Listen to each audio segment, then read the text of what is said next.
Presenting the award-winning Chattooga Marching Indian Band.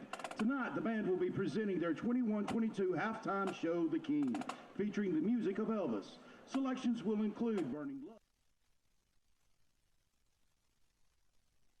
I can't help falling in love with you. Thank you for tuning in to Region 7 AA Sports. We are here at Coosa High School, and it is Coosa's homecoming. So you're going to see the visiting Chattooga Indians band perform here before the game, so that the homecoming events and activities can take place for the Coosa Eagles at halftime. So enjoy the Chattooga Marching Band.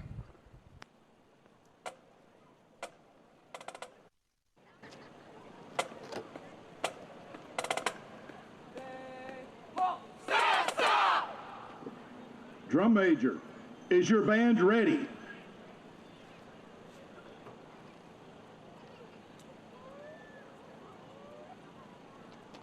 You may take the field for exhibition.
Great job by the Chattooga Indian Marching Band. Let's give those folks.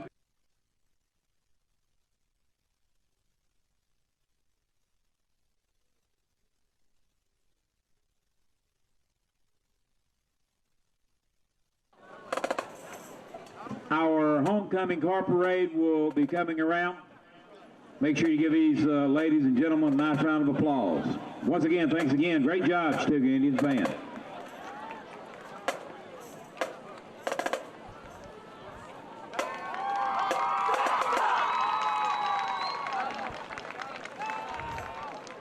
This is Region 7 AA Sports. Enter the field, stadium And on the you just got to look at the GHSA and its Chattooga Indians marching band. School have made a commitment to promote good sportsmanship by student athletes, coaches, and spectators at all GHSA sanctioned events. Profanity, degrading remarks, and intimidating actions directed at officials or competitors will not be tolerated and are grounds for removal from the event site. Spectators are not allowed to enter the competition area during warm-ups or while the contest is being conducted. Thank you for your cooperation in the promotion of good sportsmanship at today's event.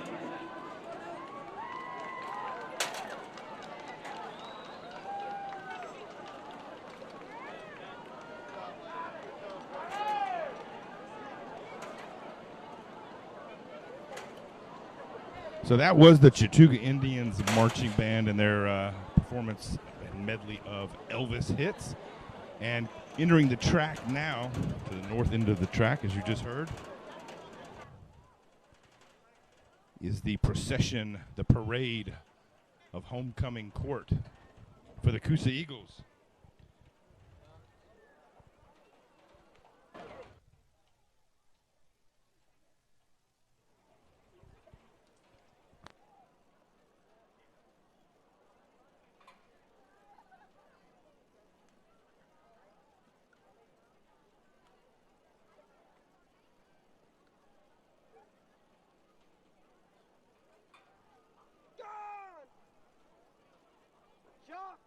The Braves are on the board. 2-1. Hell yeah.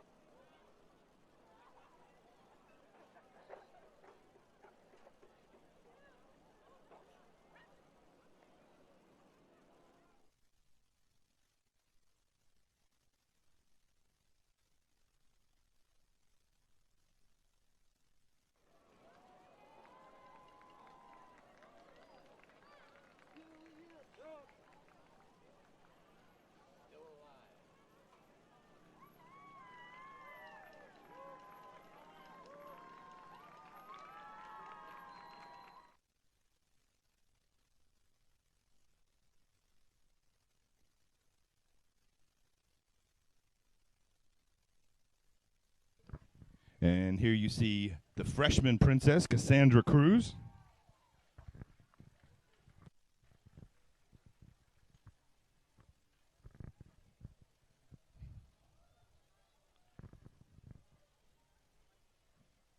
Next up in the convertible Lexus is Haven Edwards,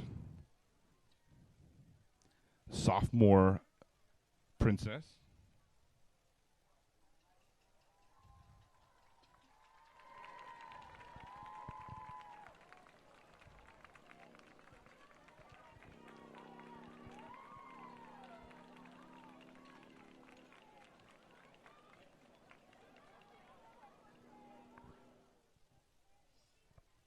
And here we see another sophomore homecoming representative, Triana Messer.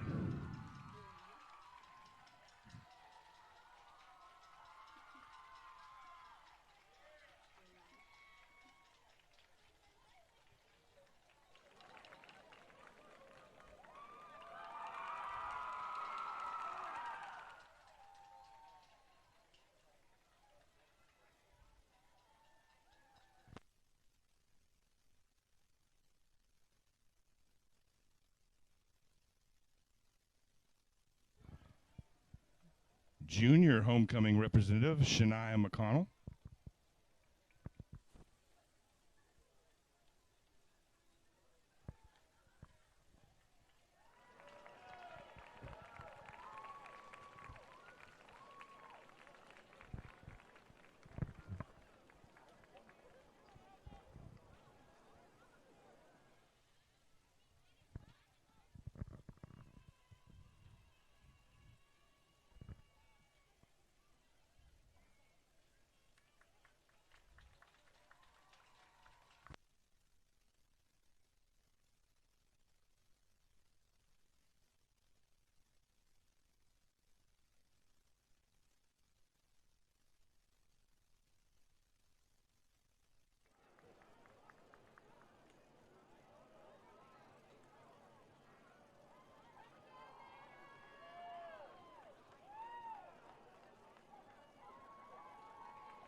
Rashanti Adams, senior homecoming representative.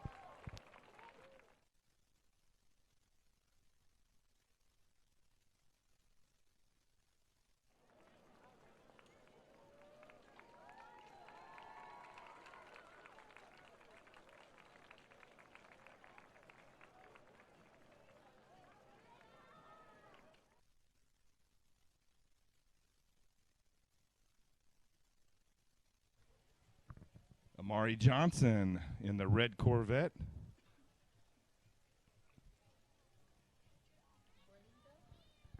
Followed up by Brenda Mendoza.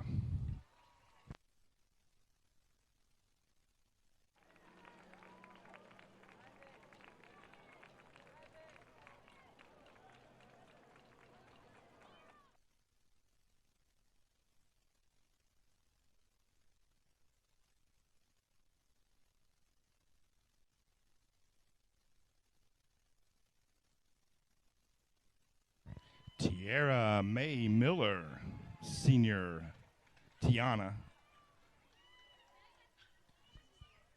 senior representative on the homecoming court.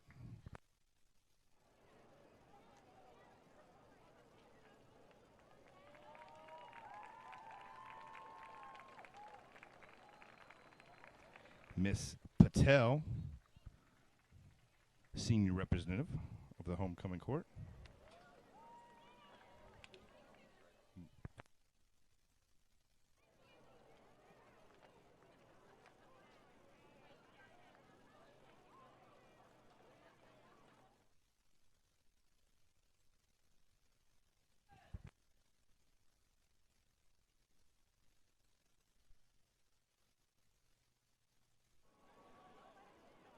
And that is your 2021 Coosa Eagles homecoming court. Homecoming court. A lot of great-looking women and pretty good-looking cars, too. So we thank y'all for what you're doing. The crown will be given out at halftime. If you would, stand and face the north end of the stadium as the Coosa Eagles marching band plays the national anthem.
Eagles band, that never gets old. Wonderful song. I'd like to welcome the Chattooga Indians. Appreciate you coming down and making the trip tonight.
Scoreboard sponsors, Country Sportsman, GHSA Value Mark, Raven Electric, Pierce Heating and Air, and the Coosa 12th Man. Be sure to get your Coosa merchandise at the Perch, located in the concession stands on the home side of the field. Glad to see some alumni from Coosa here on homecoming weekend. Some former standouts here on the Eagles Stadium. The Latin boys are always good to see. Gary Graves, good to see him. Appreciate you coming out and patronizing the team. Glad to see Danny Waite, Jay Shell, board members here.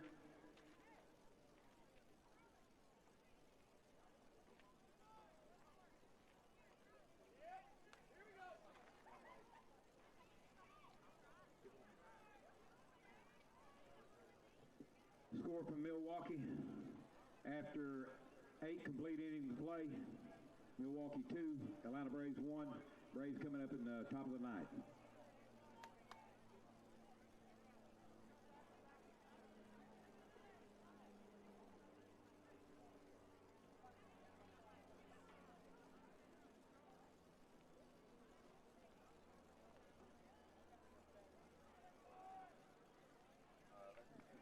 I'd like to thank our official healthcare provider, Floyd Physical Therapy and Rehab, working hard every week to keep our student athletes in the game. Learn more at floyd.org/rehab. Thanks, Floyd Medical Center.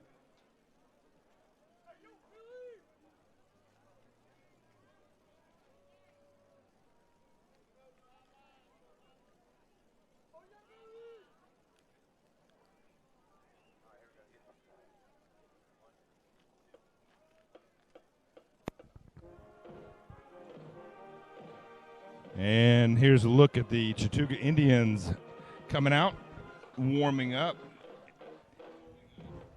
The Chattooga Indians started off a little sluggish this season, 0-2 out of the gate, and a little bit of a corona delay for the Indians kind of put a hold on their season for nearly 3 weeks. They squeezed in a makeup game with Heritage down in Noonan, the Heritage Hawks down in Noonan, to pick up their first win before coming back and starting region play against Model and Gordon Central. And in the run, the 3-game run there with Heritage, Model, and Gordon Central, the Indians were able to score 7 touchdowns in each of those games.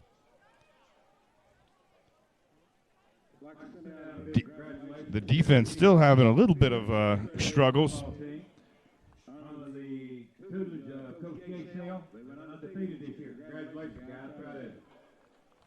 Trying to put together a full game. The Indians have had really good first halves in every game this season, even their 2 losses to a little bit of a surging Adairsville Tiger team. The score was 0-0 at the half, and the Indians were trailing to the Bruins of Northwest Whitfield, another potential playoff contender from Region 6 AAA.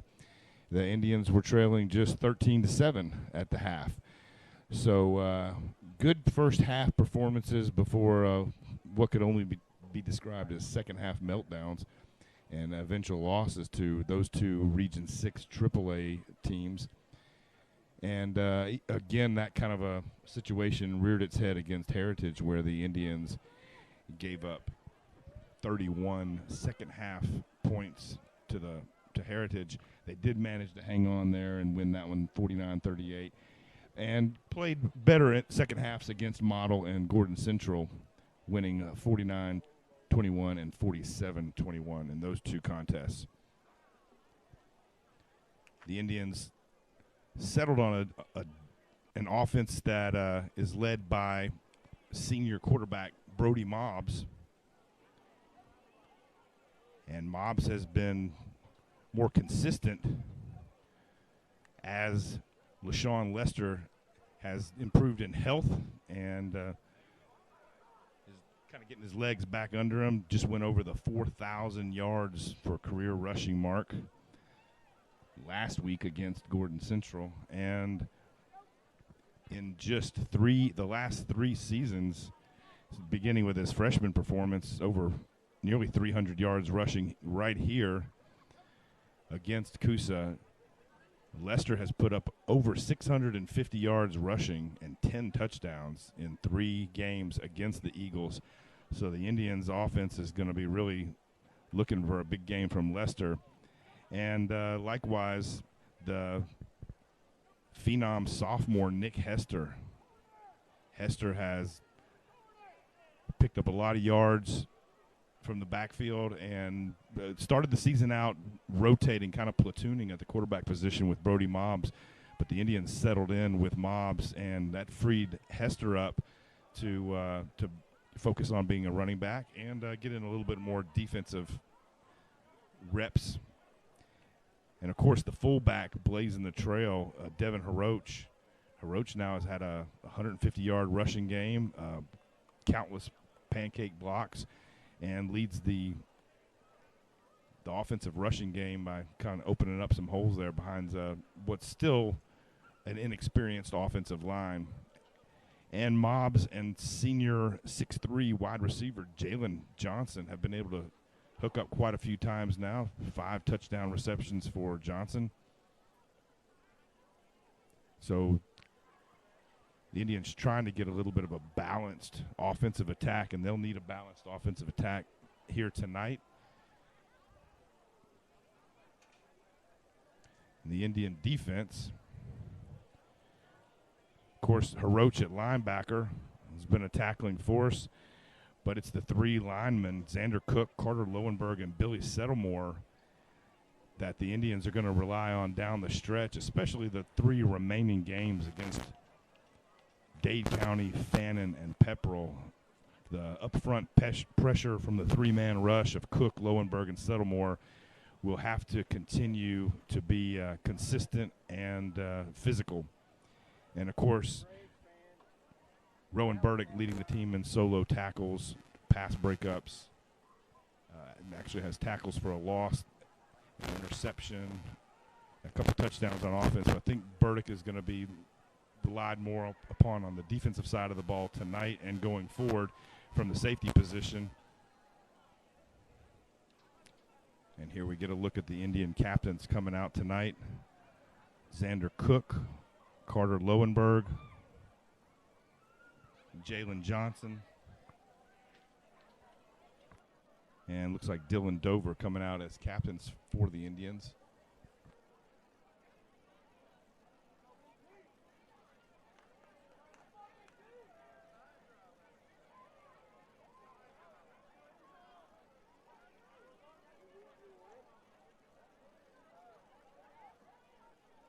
And here come the Coosa Eagles captains for tonight.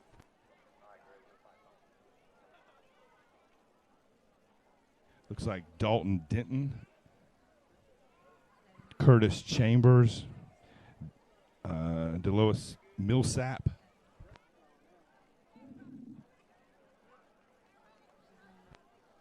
and Captains for tonight's game, number 70, Delois Millsap. And maybe Tyler Hart wearing number 59. Tyler Hart. Number 60, Curtis Chambers. And number 7, Dalton Denton.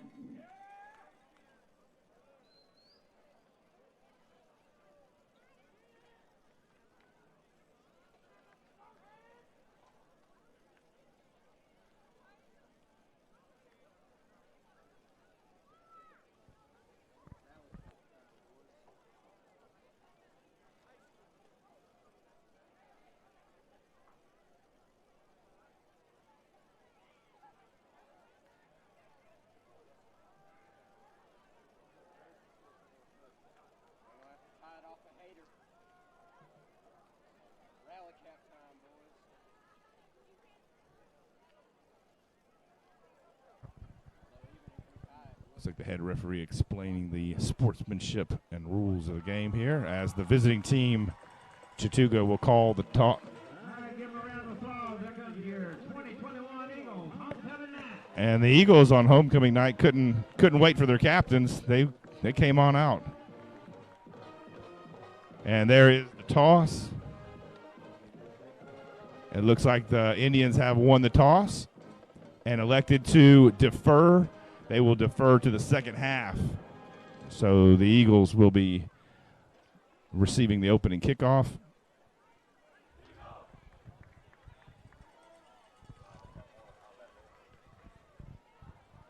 And there you see it. So we will see the Eagles offense first.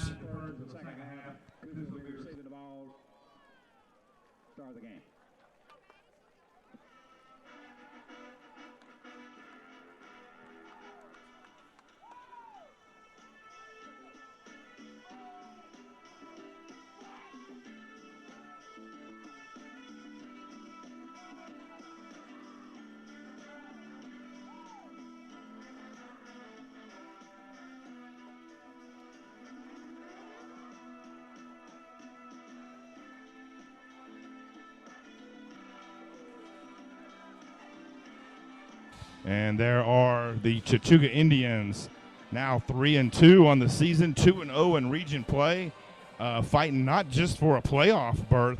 The Indians are now fighting for a potential home playoff game. One of the top two spots wide open as Dade, Fannin, and Chattooga all remain undefeated in region play. And some big games coming up for both Dade and Chattooga as they have to travel to Blue Ridge to face the Rebels of Fannin County on their home turf. It's going to be a long 2-hour trip here from the northwest Georgia area.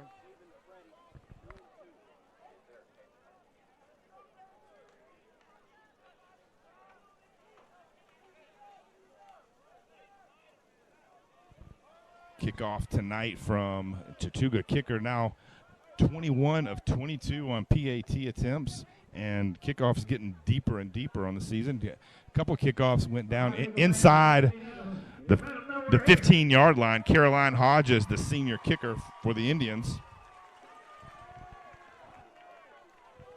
Back deep to receive, looks like Dalton Denton.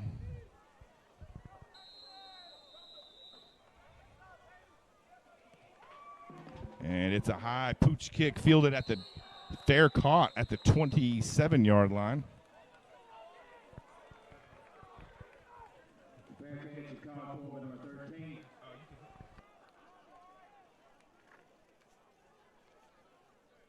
Harley Brock, Eagles take over 1st and 10 from their own 28.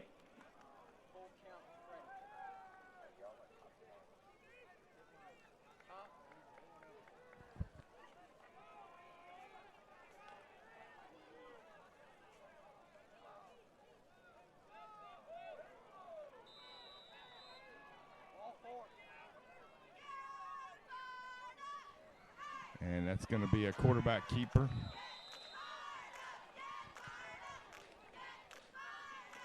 Quarterback keeper up the middle. Number 10, Hayden McBurnett on the carry. Big QB for the Eagles here. 6'1", pushing 210.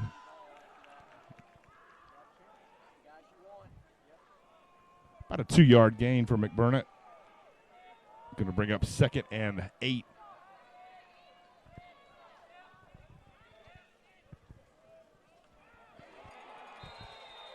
And there is Billy Settlemore. The Coosa transfer to the Eagles is saying hello to his old friends. Settlemore definitely fired up here tonight to make a statement game after moving to Chattooga County and taking up residence with the Eagles, with the Indians. Settlemore is back for his first encounter with his former team. And that was about a 4-yard sack from Settlemore. And it's going to bring up 3rd and 12.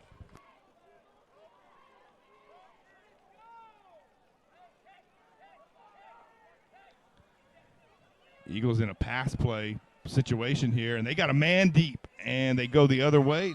Pass intended for number 12, sails over his head. I don't think McBurnett ever saw number 6. Joseph Richardson was streaking down the sidelines wide open. The incomplete pass is going to bring up 4th and 12 and a punt situation. And it looks like senior tailback LaShawn Lester will be back deep to receive the punt.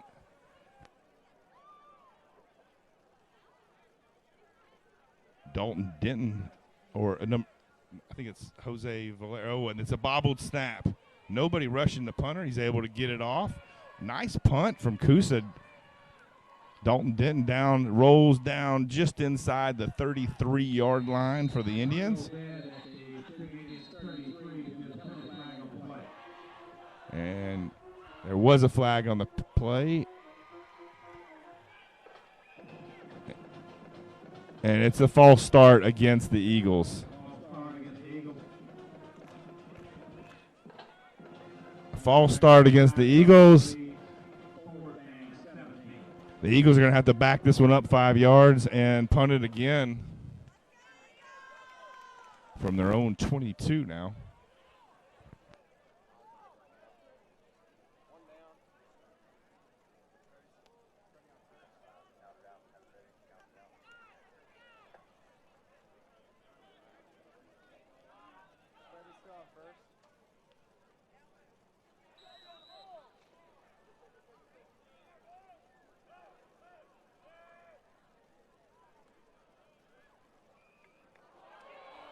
And that is a block kick. Looked like Gene Keith got in there and got a little piece of that. And the block kick results in turnover of downs. The Coosa did recover the block kick, but only advanced it out to about the 19. So the Indians are going to have the ball. We'll call it the 20-yard line, 1st and 10 for Brody Mobbs and the Indians offense.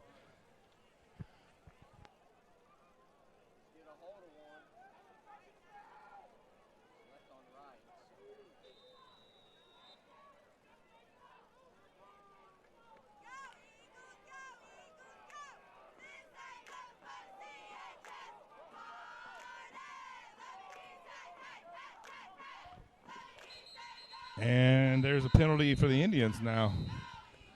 And it's going to be offsides against the Eagles, lined up in the neutral zone.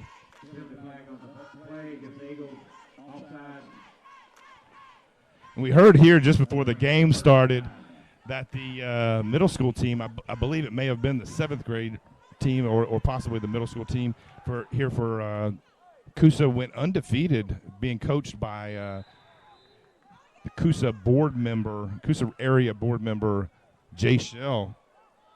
And I know that a lot of these Coosa fans remember not too long ago, Coosa's been a playoff team. And there goes Nick Hester around the outside.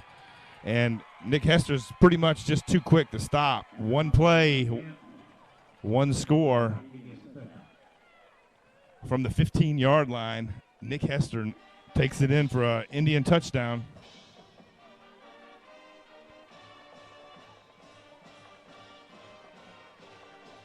And that is a pretty deadly formation for the Indians there with both Lester and Hester in the backfield. The Eagles really didn't know what to do.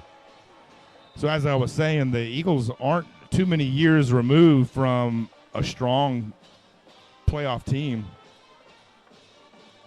And a lot of these fans looking to get back to those days.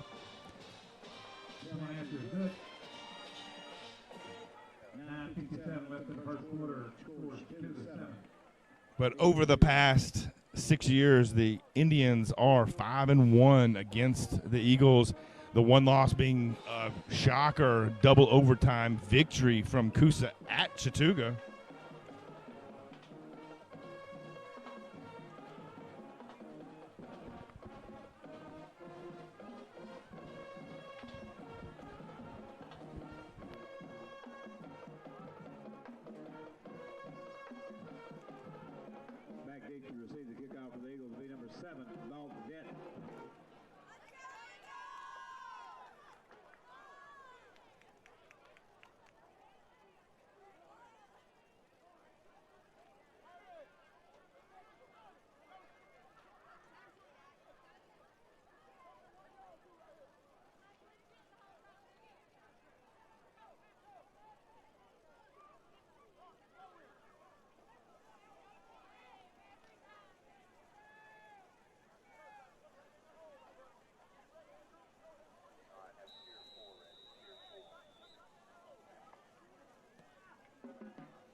Fair catch by number 42, Andrew Hope.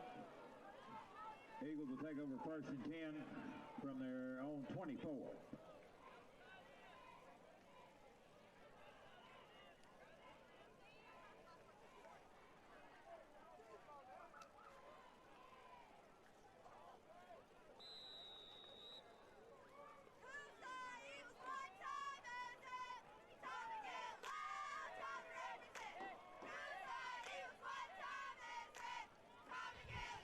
Now 1st and 10 for McBurnett.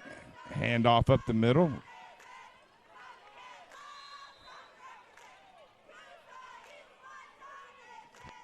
Handoff up the middle, good for about Number 7 on the carry. 5 yards. That'll bring up Dalton Denton picked up a good 5 yards before being tackled.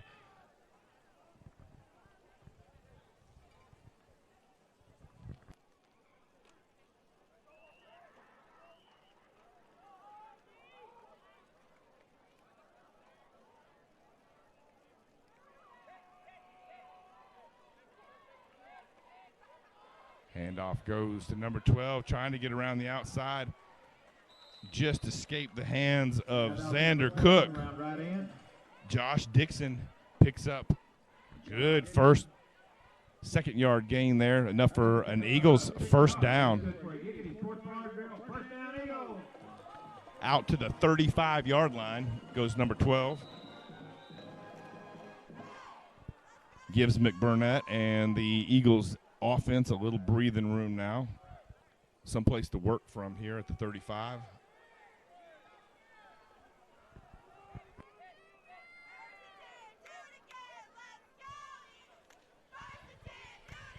And this handoff goes to number 11.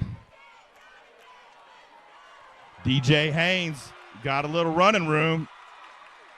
Handoff around the left side, number 11. DJ Haynes.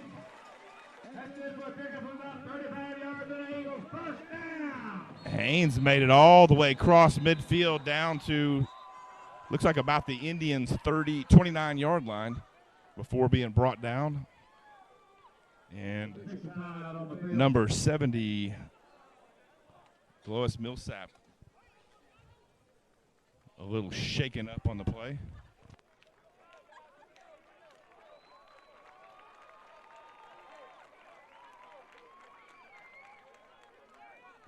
Millsap walking off on his own. Play resumed. The Eagles have it first and 10 from Chattooga's 29-yard line. Good run from DJ Haynes. The junior running back. One of the more athletic weapons on the Eagles offense here. Haynes and the offense trying to see what look the defense is giving them here.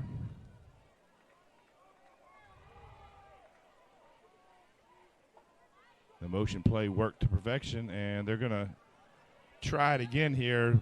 Billy Settlemore there to wrap up. Number 7, Dalton gain of Denton. second and 9. About a 1-yard pickup for number 7, Dalton Denton. It's going to bring up 2nd and 9 at the 28-yard line.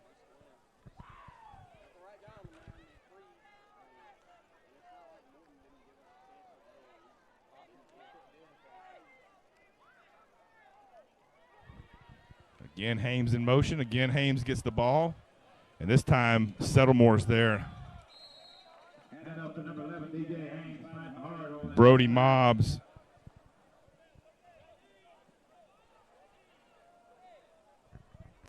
No gain. That'll bring up 3rd and 9. Final for Milwaukee. Brewers 2. Final Rays 1. Brody Mobbs and Marion Mosto are coming up to help stop Haynes. Haynes has nowhere to go. No gain on the play. 3rd and 9 now from the 28.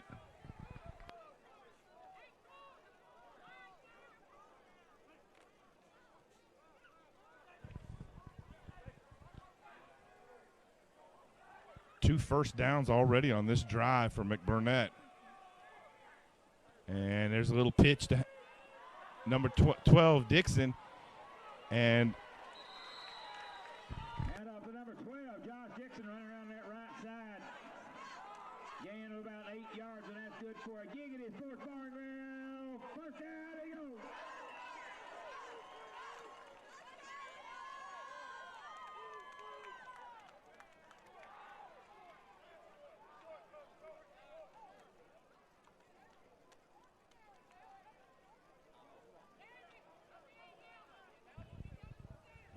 Yard pickup. It's going to be 4th and short.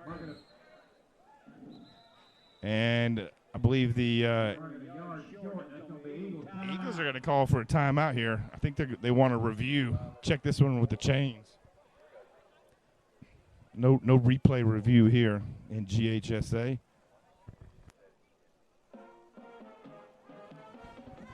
Coach Joey Mathis is definitely calling for a little spot check on that ball, but it's just outside the 20-yard line, so 4th and short.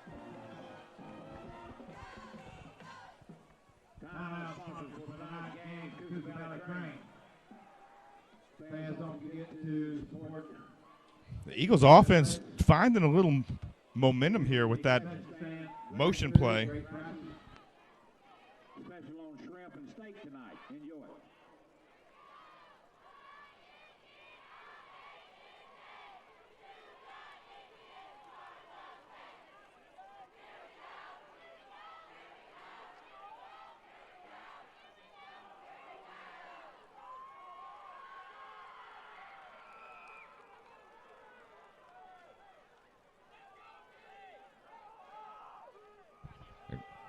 Home team clock operator going to hang on to that 1st and 10 on the clock, but it is 4th and 1.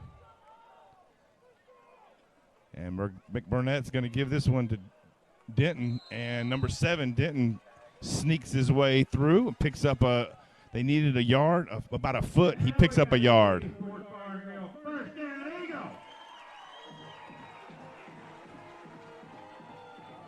So that's going to be at the 21-yard or the 19-yard line.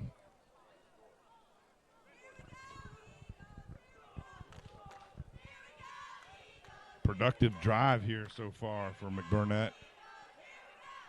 Hames, Denton, and here comes back to Hames. Number 11 met in the backfield, Xander Cook, and looked like Brody Mobbs there to wrap him up. And off over the left side, number 11, DJ Hames. The Indians' defense kind of figuring that play out now. Fool me once, shame on you. Fool me twice, shame on me. The Indians picked it up, and that's a 3-yard loss.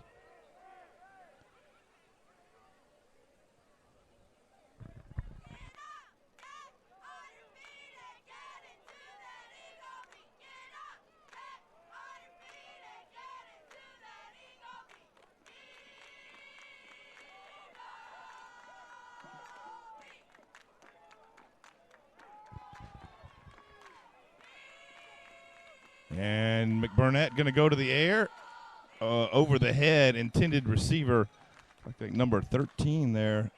Harley Brock was the intended receiver. The high pass incomplete, and it's going to be 3rd and a long 13.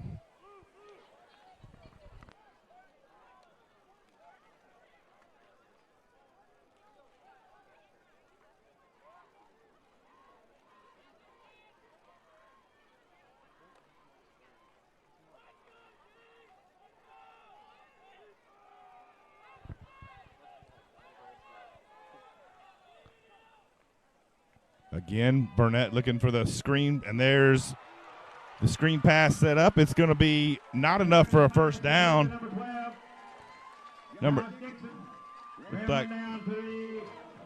Looked like Harley Brock. Number 13, Harley Brock, picking up the first down for the Eagles inside the 5-yard line at about the 4. The screen plays have been devastating on the Indian defense all season long, and with a 3-man rush, the linebackers blitzing, the Eagles fell victim again there as Burnett had picked up a 4th first down, and there's Billy Settlemore in the backfield, another tackle for a loss for Settlemore.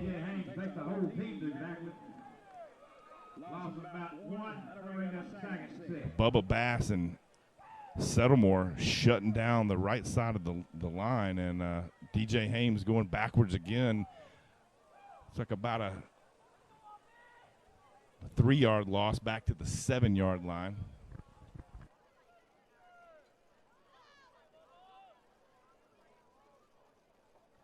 Wouldn't be surprised if McBurnett here went back to the air with the screen pass. Dixon in motion, and he's going to go to number 12, Dixon, and there is number 34, Xander Cook on the tackle. No gain on the play. Xander Cook, 6'3" and 240 with some serious closing speed. Cook with nearly half a dozen college scholarship offers now. And his size and speed right there showed why.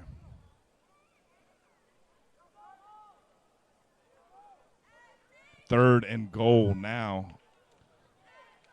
Looks like that was probably about a yard loss back to the 8-yard line. McBurnett again in a passing situation. He's got Hames in motion, but he's going to try to keep this one.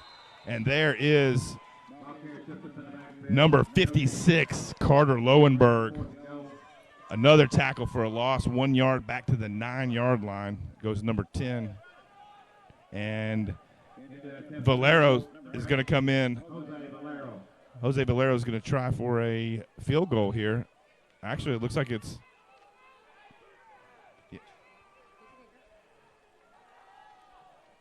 looks like Valero may be towering in at about 4'9" here and a $110.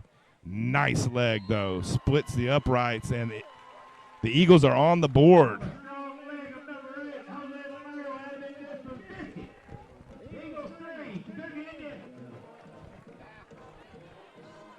And the home field announcer is thrilled with that kick from the 9-yard line.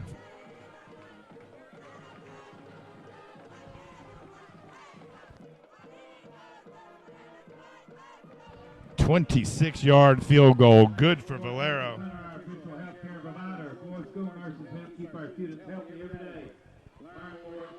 And I can tell you, the Coosa Eagles are glad for those points. An offense that has managed to put up just 37 points all season long while allowing 246 points scored against them. Every point is valuable here for the Eagles. And that drive complete with 4 first downs. First downs coming on the ground and through the air with some of the best offensive production the Eagles have put together all season. Cuts the lead down to 4 and sucked up a lot of the first quarter here. Just under 3 minutes remaining. As Valero tees it up, looking to put this one deep. Nick Hester back, and it's going to go to the side. They're fielded. Looked like Landon Willingham pulling that one in with a fair catch called. It's going to bring out Brody Mobbs and the Indian offense. The Indian offense now has had just one play and only 2:43 remaining in the first quarter, and the Indian offense has run just one play. Ball at the 30.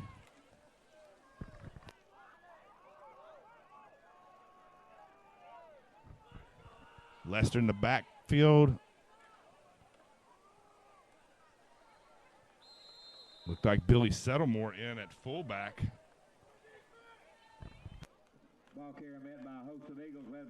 Correction, that was number 14. Zayden Perry at fullback. Perry picks up, number 14, picks up about 5 yards out to the 35-yard line. 2nd and 5 now for the Indians.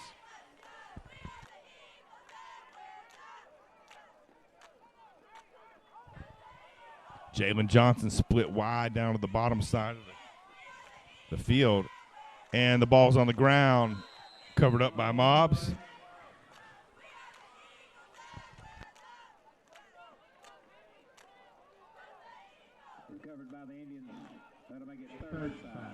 Looked like a little bit of a center QB exchange problem there as Mobbs puts that one on the ground, but it's quick to dive on it. Keep in mind the senior QB, Brody Mobbs, this is his first season not starting as the quarterback, but playing quarterback. A lot of growth over the first 5 games for Mobbs.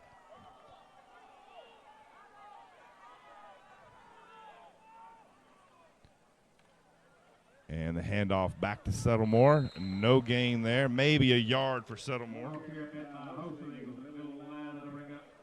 I'm parried, number 14 again on the carry. Zayden Perry picks up 1, and it's going to be 4th and 4 yards now as the Indians are sending out the punt team.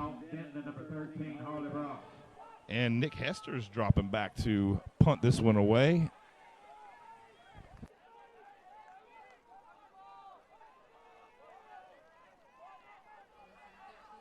Looks like Harley Brock back to receive the punt. Hester gets away a booming high punt.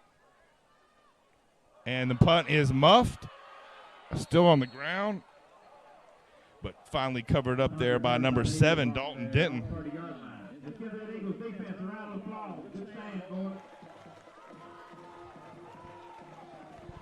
So after a big drive from the Eagles offense, they forced the Indians into a punting situation. Another slow start here from the Indians in the first quarter. Indians were 0-0, knotted up with the Warriors from Gordon Central last week before exploding in a big second quarter scoring frenzy.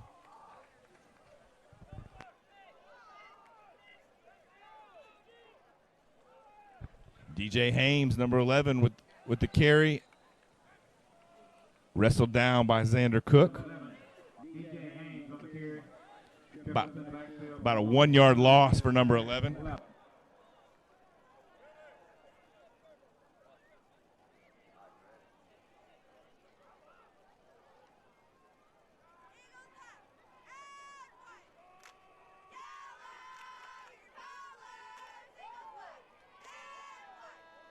That'll be the final play of the first quarter after 12 minutes of play. Scores the Coosa Eagles 3, this is the Chattooga Indians. And the Indians offense managed just 4 plays in the first quarter, but was able to score a touchdown on their first touch. A 15-yard run from Nick Hester, while the Eagles put together a long 80-yard drive capped with a 26-yard field goal from Jose Valero, the senior kicker for the Eagles. All proceeds go to help Eagle Athletics. I'd like to thank Floyd Emergency Medical Services, our official healthcare provider, Floyd EMS. It's here when our student athletes need them most. Learn more at floyd.org.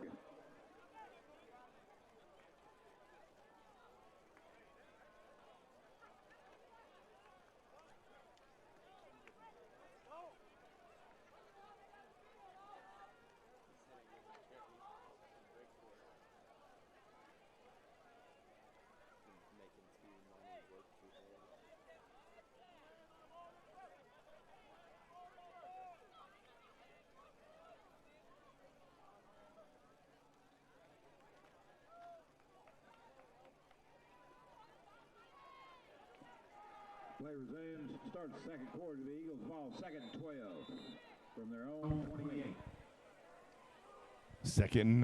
We're going to call it second and 12 here. And McBurnett is going to make the handoff. Oh, the ball was on the ground. Big hit there. And the Indians pulled this one out. We're going to call it second and 12 here.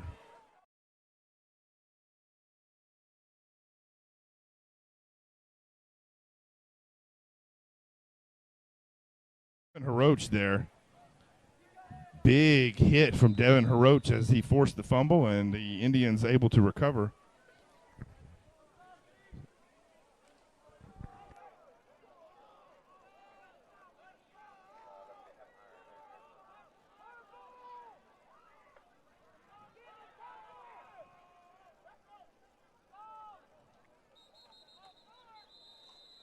And there is a penalty on the play.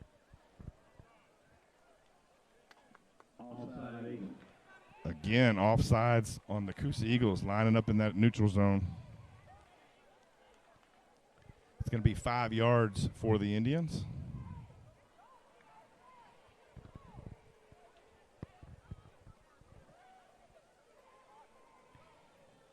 Coosa's played a really good first quarter here, and despite shooting themselves in the foot a couple of times with penalties, the Eagles really need to put together some mistake-free football here to stay in this game and keep it manageable.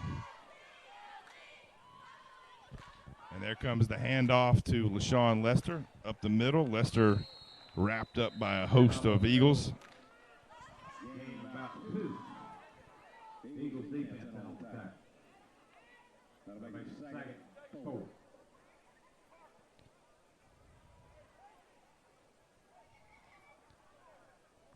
Lester picked up 3 on the play. Going to make it 2nd and 3 now from the 27-yard line.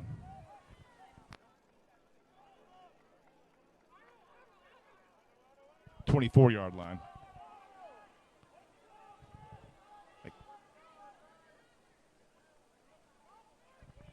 And there's the toss to Lester. Lester's got a little running room, making a couple guys miss, plowing forward, just carrying Eagles with him across the 15, brought down about the 14-yard line. That's going to be a first down for the Indians. 7 yards, that's good for Chattooga Indians. First down.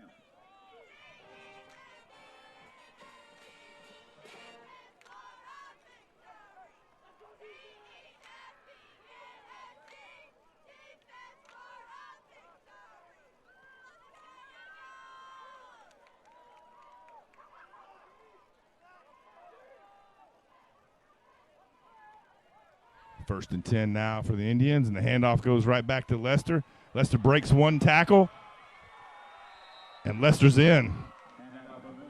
Touchdown. From 14 yards out, Lester's got his first score of the game, and the score is 14. Let's make it 13-3. As Caroline Hodges comes on to do her job.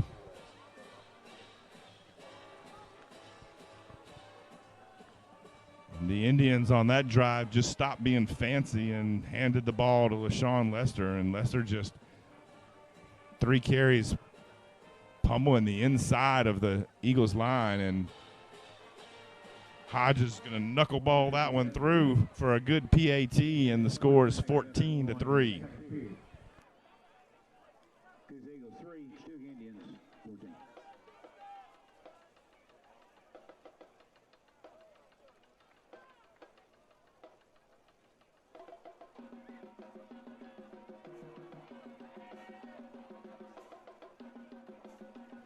Not a bad crowd here this evening from the Chattooga Indians visiting sideline. Chattooga just about 20 minutes down the road from Coosa.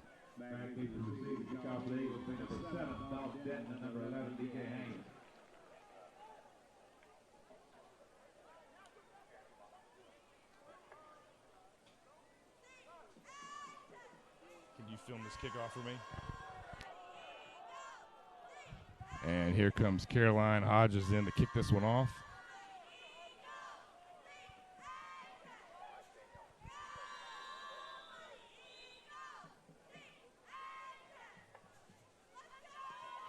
Little pooch kick, going to land around the 28-yard line, scooped up by Brock, and Brock makes it out across the 40.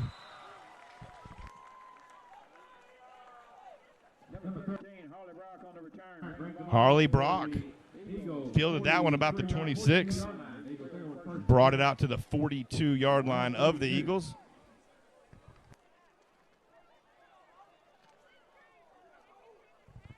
And here comes McBurnett and DJ Hames taking the field. Hames has been the most electric player on the Eagles offense so far.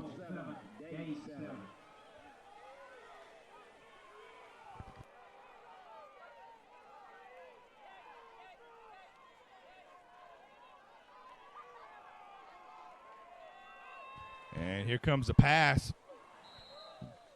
Just knocked away. Rowan Burdick there with a diving tip. Pass intended for Hames, broken up by number 22, Rowan Burdick.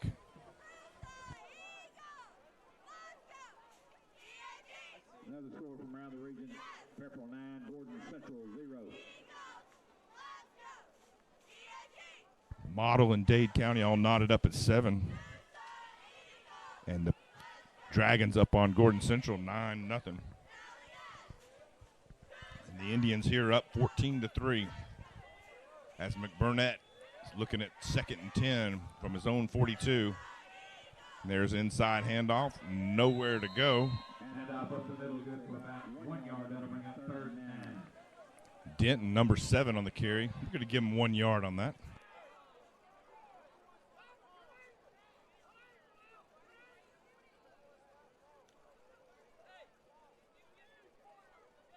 Another score from around the area, Darlington 21, Mount Perrin 0.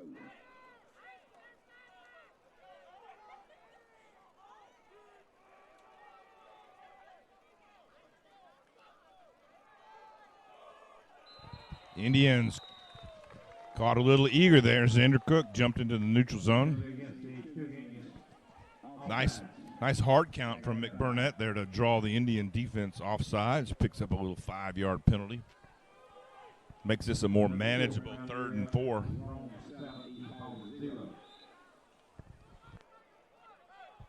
Out to the 48-yard line now.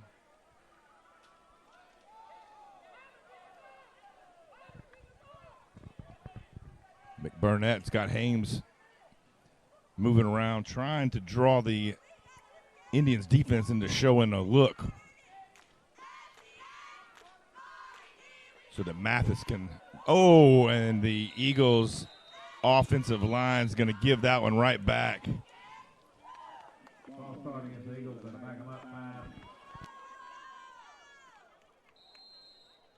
make it 3rd and 9. Andrew Holt, number 42, got a little anxious. And Joey Mathis is going to settle his guys down. This game is not out of hand yet. Mathis is trying to keep it from getting that way. And when your team has spotted a 5-yard penalty, you need to take advantage of that. And they gave him the 5 yards right back. Now 3rd and 9. Tonight's timeout sponsor is Coosa Valley Crane. Our scoreboard sponsors are Country Sportsman, GMC Value Mart, Raven Electric, Pierce Heating and Air, Coosa's 12th Man. Be sure to get your Coosa merchandise at the Perch, located at the concession stands on the home field side.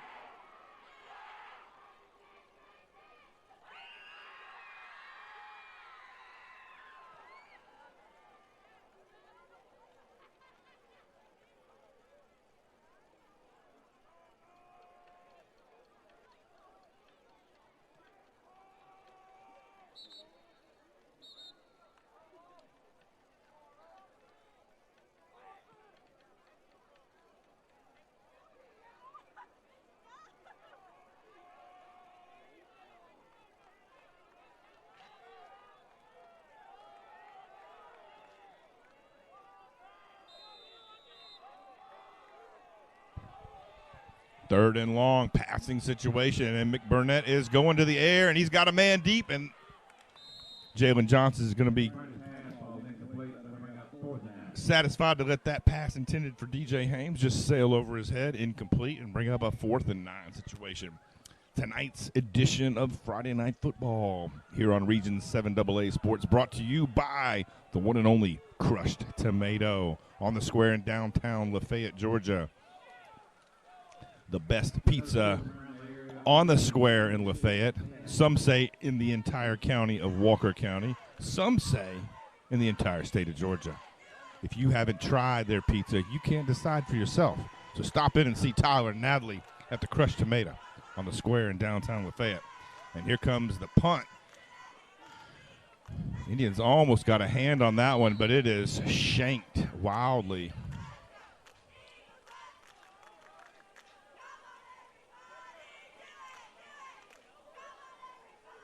And out of bounds just across the 50 to the Indians' 45-yard line. They're going to mark it at the Indians' 44-yard line. So Mobs and the Indian offense back in business.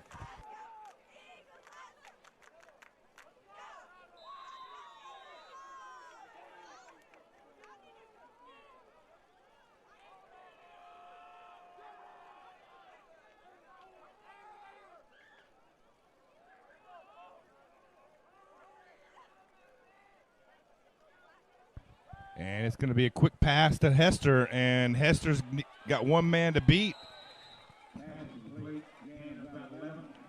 Hester just runs over Brock and picks up the Indian first down out to the 44-yard line now of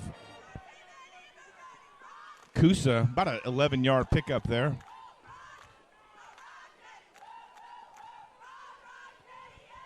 Hester showing that he's growing into his size and just powered forward there for some extra yards, finishing that yards after the catch. Really physical, and the handoff's going back to LaShawn Lester. Lester rumbles up the middle, picks up about 4 on the play, out to the 40-yard line. It's going to be 2nd and 6 now for the Indians.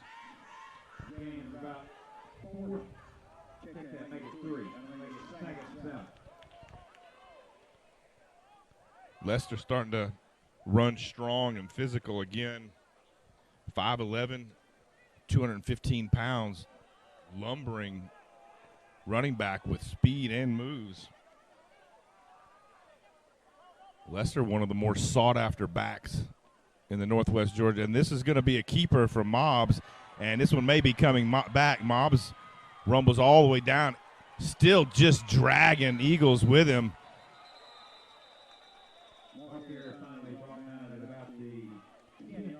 Number 13, Harley Brock there went for a ride on the back of Mobbs, but that's going to be a chop block called against the Indians. And that one's going to be the 10-yard variety. It's going to back the Indians all the way back up across midfield to their own 46-yard line. Big penalty against the Indians offense there.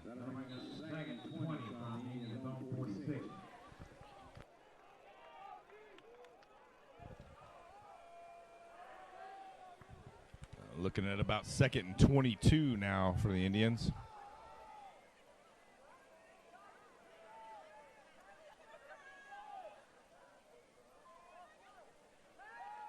And quick pass in and out of the hands of Johnson.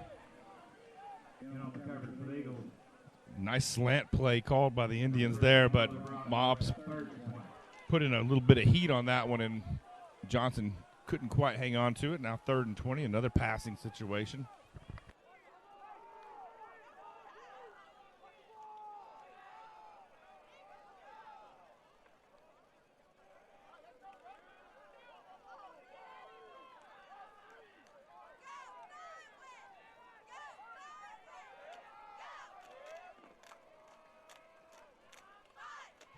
And Mobbs rolls out, got a man deep, and just kind of chunks it up there. Johnson never really saw where the ball went. Incomplete pass. It's going to bring up another punt situation.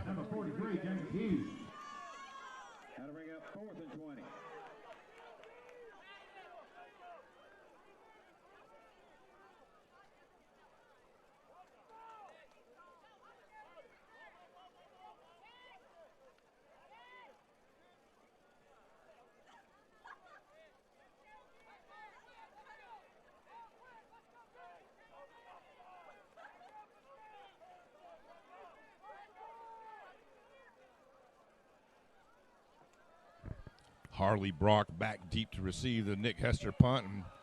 And they run into Hester, but no flag. Brock content to let this one roll down inside the 20. And at about the Coosa 18-yard line. 19-yard line. Another good stance by the Eagles defense. 1st and 10, Eagles from their own 19. Some good runs by LaShawn Lester. A nice 11-yard reception by Nick Hester, all for naught as the chop block penalty backed the Indians up deep, and Mobbs couldn't quite find his receivers on the next 2 plays and forced a punt.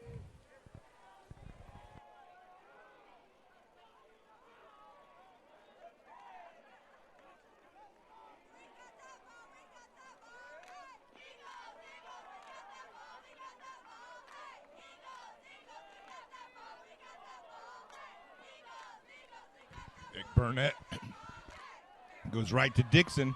Johnson comes up to make the stop. Handoff goes to number 12, Josh Dixon around right in. About a 2-yard pickup. 2 yards, that'll bring us second and 8. Josh Dixon.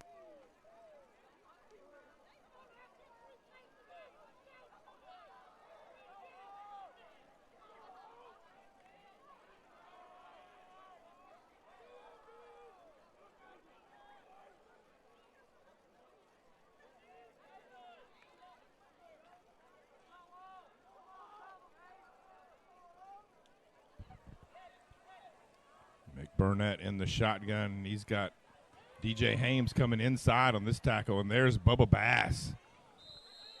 Big tackle on the inside from linebacker Bubba Bass. Hames squirts through the middle. Good 5-yard pickup for Hames.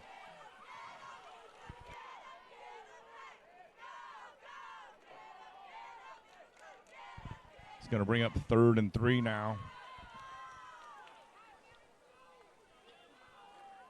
Still 5.5 minutes remaining here in the opening half. Big 3rd down play really for the Eagles to try and keep this game manageable.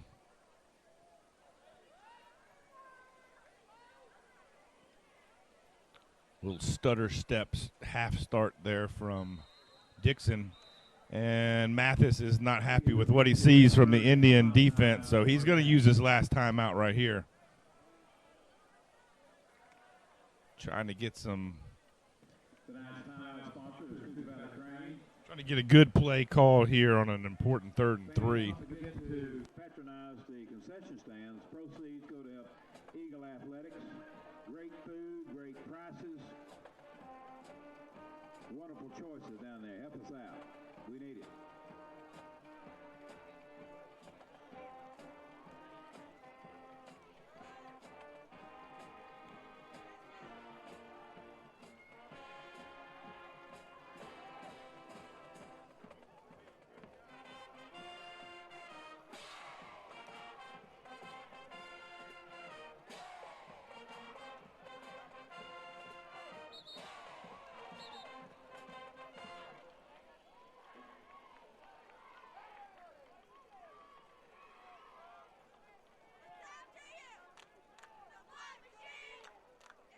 Larry Graham's going to be Eagles 3rd and 3.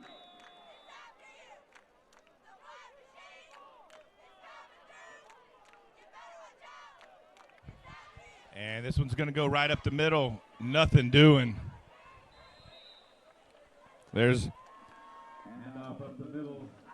No gain, that'll bring us Xander Cook.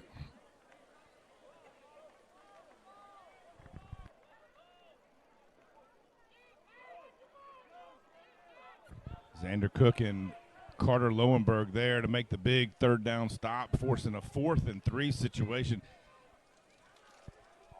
This is very potentially a fake punt moment for the Eagles. The Indian defense does not seem to be looking for the fake at all. Nick Hester back deep to receive this one.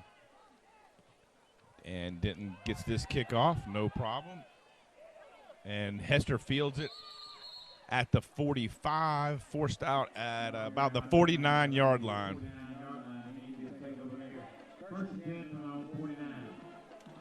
Indians good field position to start this drive at midfield.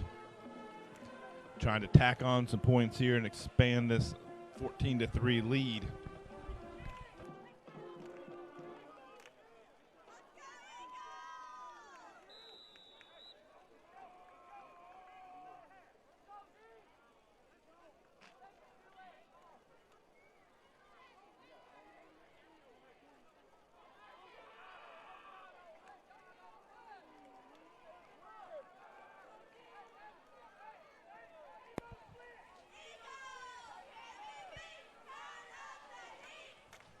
Mobbs is going to toss this one to Lester, and Lester's got a little hole, picks up 1st down, then some, about a 20-yard run, and there's a flag way in the backfield.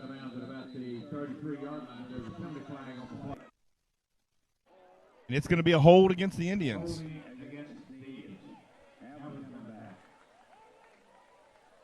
And again, a 20-yard run from Lester negated by a hold against the Indians.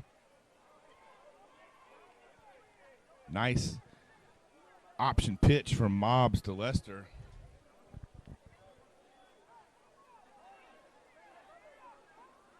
After the penalty success, that'll make it first and 19. Updates around Region 7 AA Model and Dade still knotted up at 7, and Pepperell extending their lead on Gordon Central 15-0 now.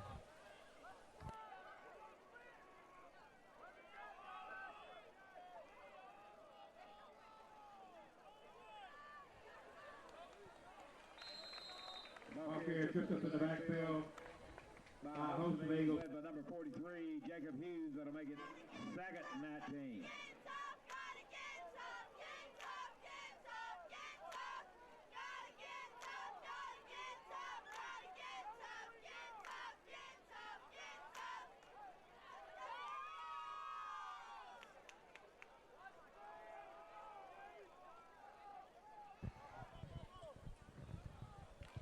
Nothing doing for the Eagles now at their own 41-yard line.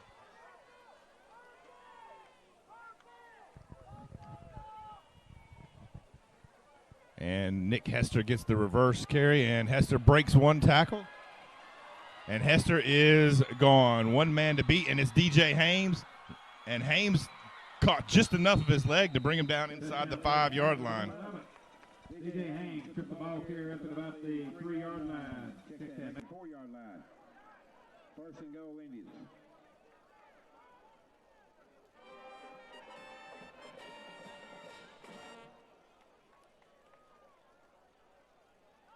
Check that. Ball carrier down on the 6-yard line. Nice run there from deep in their own territory, facing a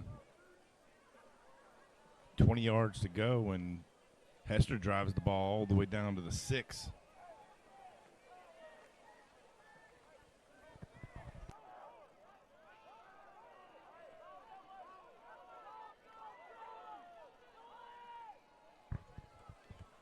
Devin Haroch with the carry, the fullback, number 8. About 1 yard pickup to the 5. Second and goal from the 5. Second goal.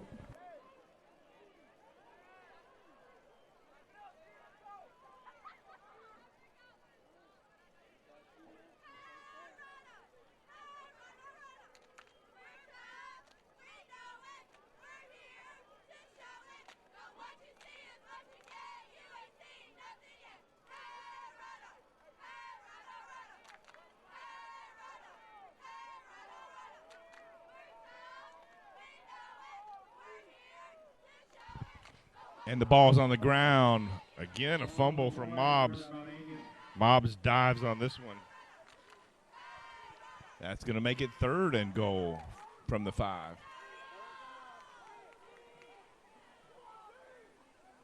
The Indians seems to be doing a good job of shooting themselves in the foot as well tonight.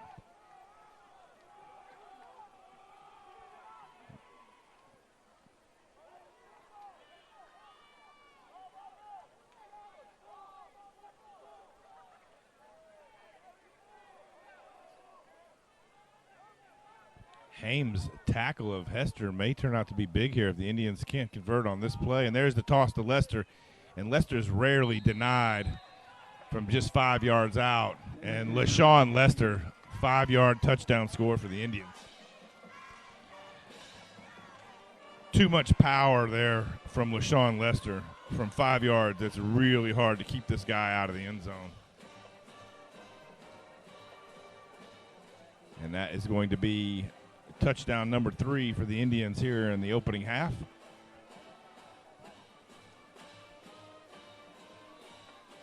Caroline Hodges on 2 for 2 on the night. A lot of pressure on that one. DJ Hames got in there pretty quick, but Caroline Hodges splits the uprights. And the PAT is good to make the score 21-3 Indians.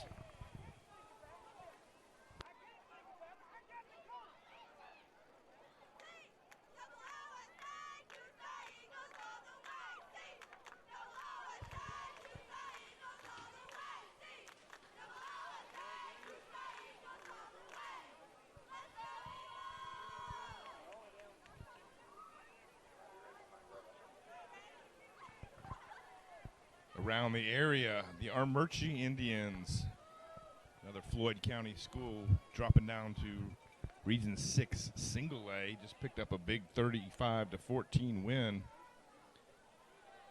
over Best Academy. The win moves the Indians to 5-1 on the season.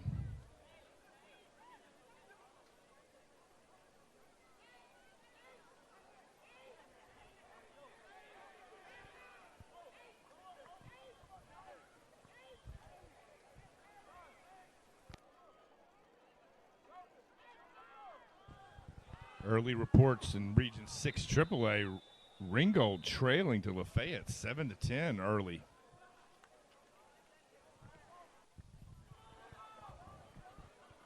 Nice little squib kick there from Caroline Hodges, covered up by number 43, Jacob Hughes. No return on the play. Number 42. And McBurnett and the offense is going to set up at their own 30-yard line. Make it the 31-yard line.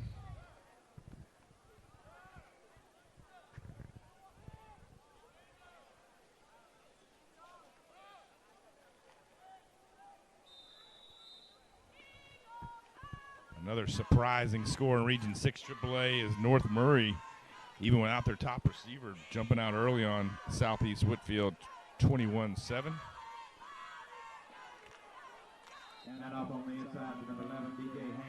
Carter Lowenberg there to shut down DJ Hames. No gain on the play. That'll bring up second team.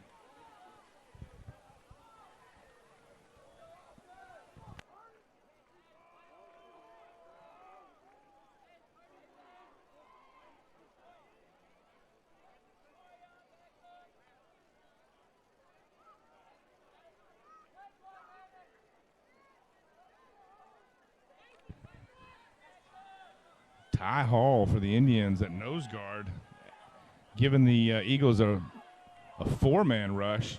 And there's Xander Cook. Xander Cook with a sack. The final play of the first half here is a sack from Xander Cook, as the Eagles put together one really good drive in the opening quarter, capitalizing with a 26-yard field goal from Jose Valero. But the rest of the opening half was all Indians. Despite a lot of penalties against the Indians, they still managed 3 scores, 2 from senior tailback LaShawn Lester.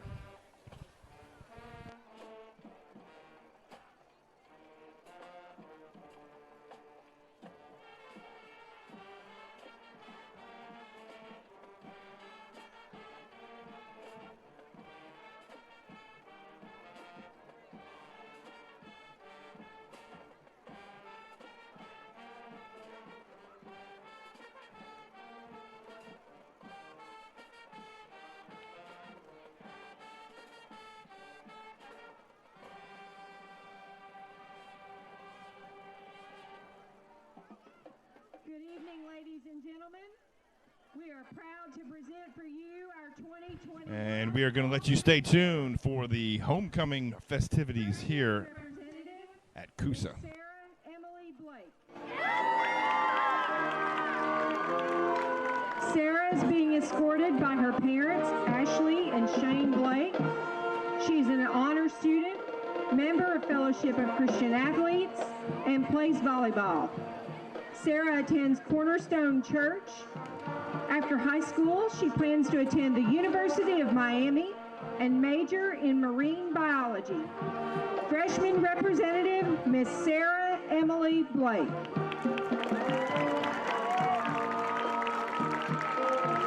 Freshman representative, Miss Cassandra Cruz. Cassandra is being escorted by her parents, Anastasio Cruz and Augusta Martinez. She enjoys drawing, spending time with her family. She attends St. Mary's Catholic Church. After high school, Cassandra has a passion for helping others and plans to pursue a career as a doctor or lawyer. Freshman representative, Miss Cassandra Cruz. Sophomore representative, Miss Haven Rain Edwards. Haven is the daughter of Amy and Josh Edwards. She has set high goals for herself to be successful. After high school and college, Haven plans to pursue a career as an anesthesiologist. She enjoys painting and drawing and participating in school sports to help boost her mental game and strength. Haven said family is everything to her. They are her biggest support system and have taught her to love and believe in herself and reach beyond the stars to accomplish her goals. Sophomore representative, Ms. Haven Rain Edwards. Sophomore representative, Ariana Marie Messer. Ariana is being escorted by her mom, Jennifer, and brother, Caden. Ariana enjoys painting and drawing and enjoys fashion and music. She has an interest in becoming an art teacher. She plans to attend SCAD and obtain a degree in art history. One of her favorite quotes is by Frida Kahlo. "I think little by little, I'll be able to solve my problems and survive." Sophomore representative, Miss Ariana Marie Messer.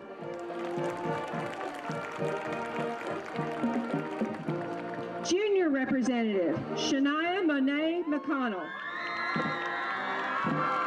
Shania is the daughter of Sonia Johnson and Sean McConnell. She is an active member of the NAACP, One Community United, and various academic programs.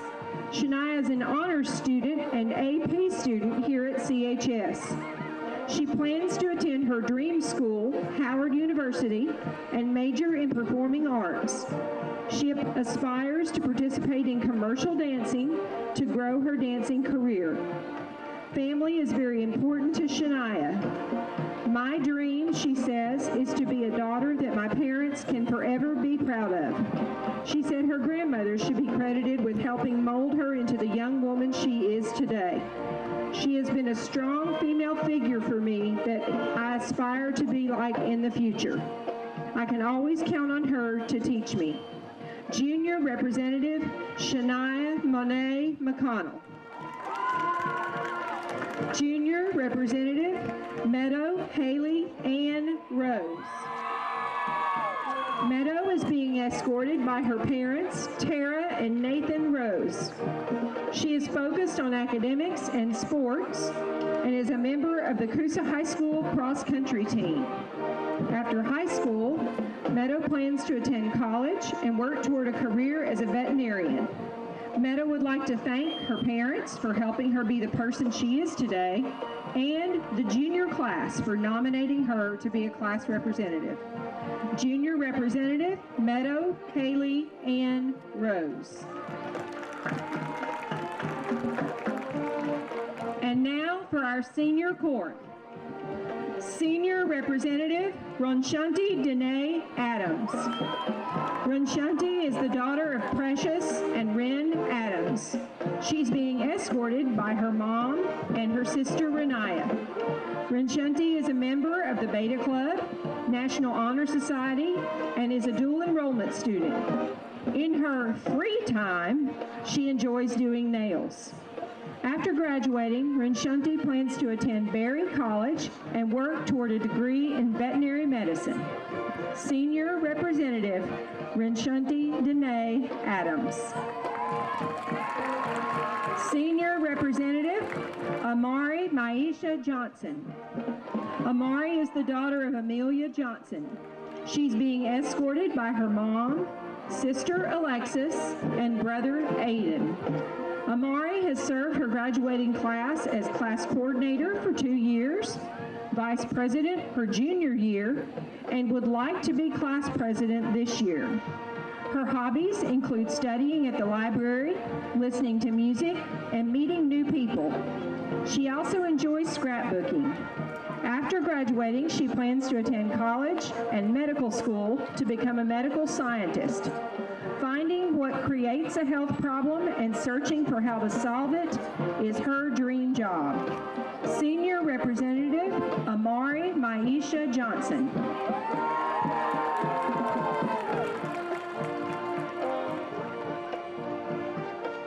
Senior Representative Brenda Mendoza Calmo.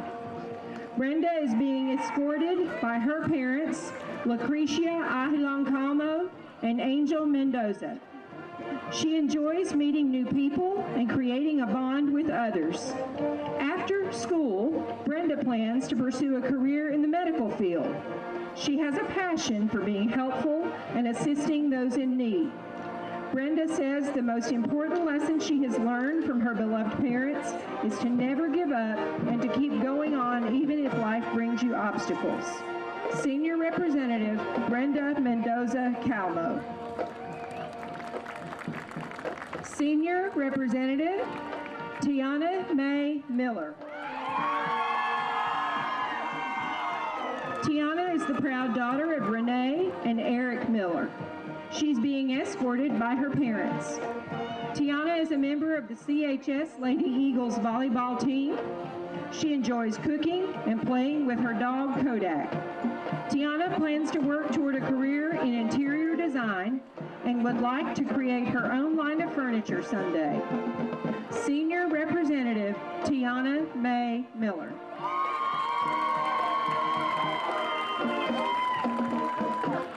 Senior Representative Nima Kishore Patel. Nima is the daughter of Sajal and Kishore Patel. She is a member of the Coosa High School cross-country team, as well as the tennis team, where she plays #1 singles. Nima is an honors student and plans to go into the medical field after graduation. She would like to pursue a career as a radiologist. Senior Representative Nima Kishore Patel.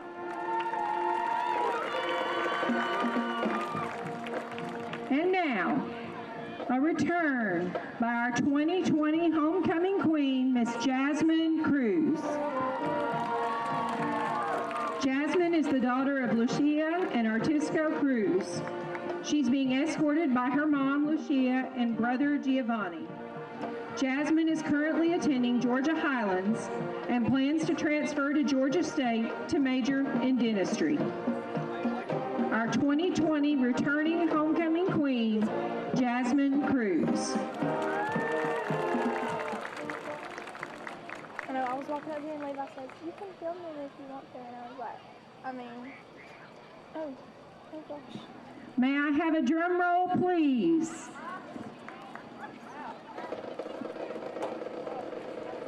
Ladies and gentlemen, the 2021 Coosa High School homecoming queen is Tiana Mae Miller.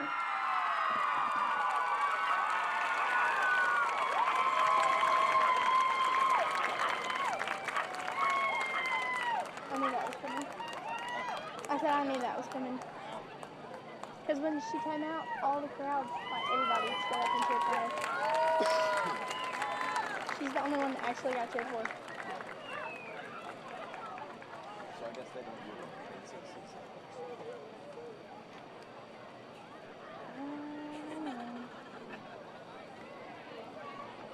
My arm's tired now.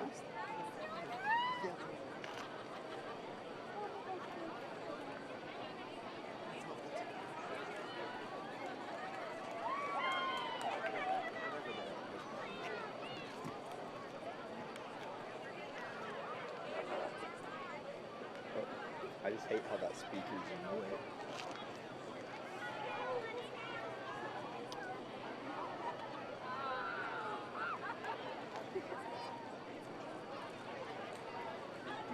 He's got like a mic on him talking to the band. That's what that speaker's on there for. He's got like a little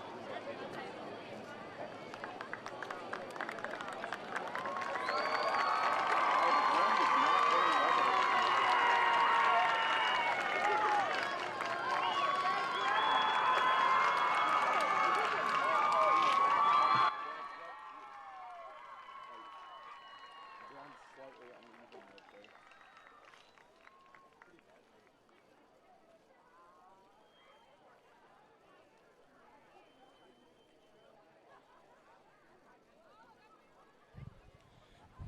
And that was the homecoming activities for the Coosa Eagles. Few updates on scores around the area in Region 6AA. Ringgold now on top of Lafayette 14-10. North Murray and Southeast Whitfield 21-14. Mountaineers, Sonoraville all over Murray County 35-7. Adairsville out quick on Cahola Creek 20-3.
Around the region in other sports, Dade County Lady Wolverines softball just went 22-2, locking up their second region title in a row. Hasn't seen a region loss in 2 years.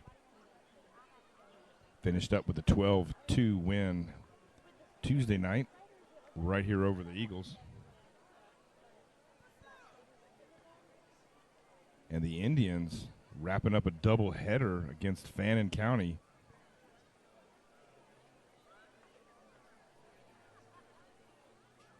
Winning 16-3 and 4-0.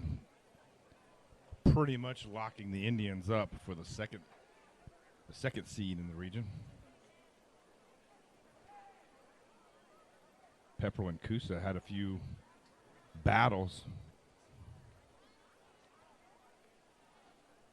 13-6 on the season. Pepperell should finish up in the number 3 spot.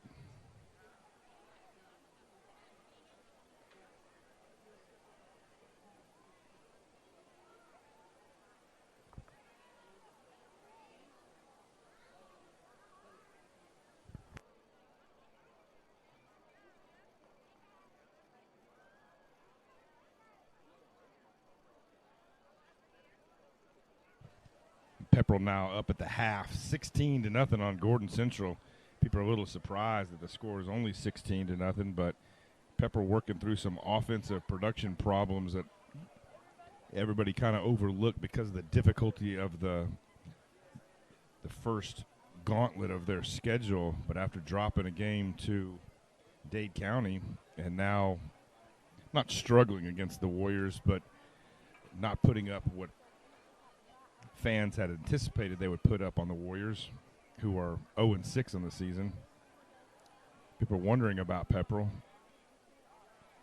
and their offensive difficulties. DJ Rogers still just as electric as ever, but with the Dragons not being a balanced attack, defenses now are just keying on Rogers and kind of shutting down the production.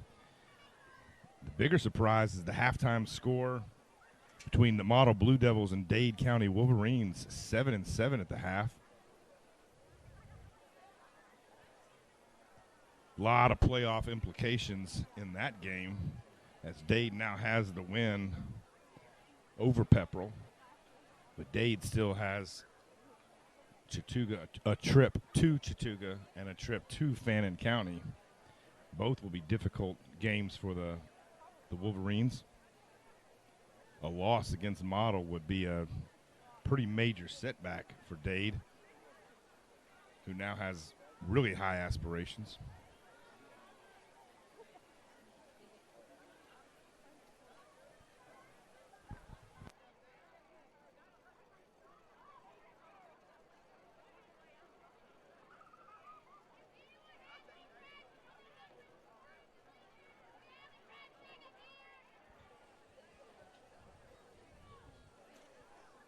Coosa with a field goal here has hit the 40-point mark now.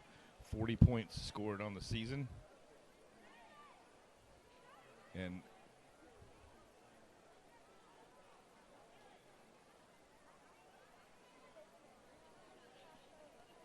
upcoming on.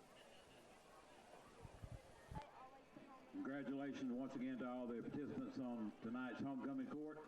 Congratulations to Miss Miller for being the homecoming queen of 2021. Thank the Lord she didn't look like her daddy Eric.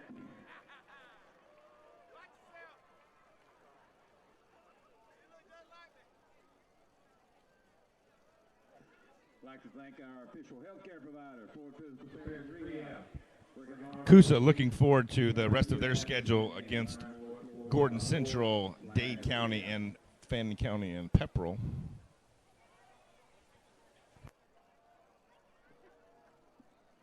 Also like to thank Cameron Motorsports for being a proud sponsor. Not a fun run ahead for the Eagles. Some say that the Eagles may get their first game where they are the favorites against Gordon Central. But if Gordon Central, who put up 21 points against the Indians, and keeping things close with Pepperell, Gordon Central may be the favorite.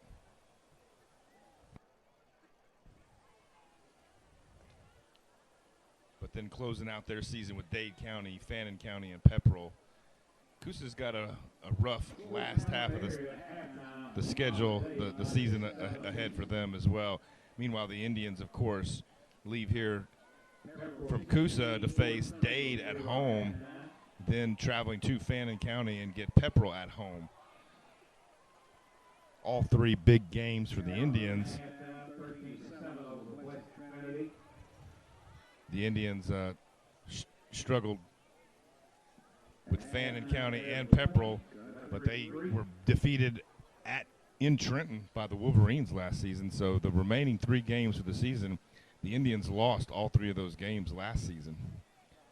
And with a win here tonight, the Indians would move to 4-2, 3-0 in the region, and put the Indians in a lock for a playoff spot. They would lock down a playoff berth, but they would have 3 games ahead of them that would determine if they could climb from the number 4 spot up to the number 3, 2, or with 3 wins, the Indians could still win the region.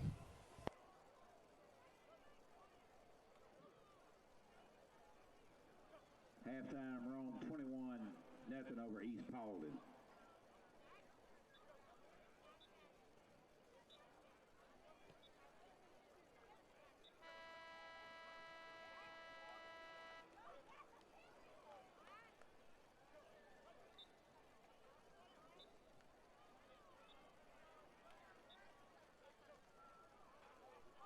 Fans, now's a great time to visit the concession stands. All proceeds go to help Eagle Athletics. Cold drinks, hot food, all prices, all prices. Now hear this, all prices of all items are regular, so go enjoy.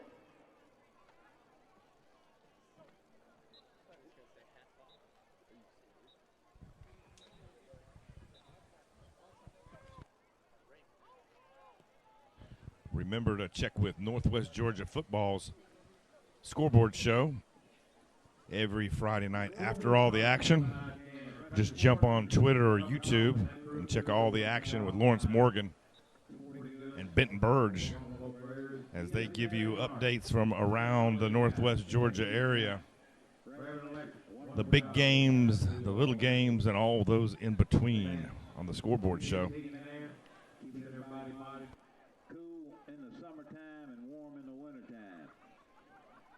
Coosa 12th man. Appreciate you being here.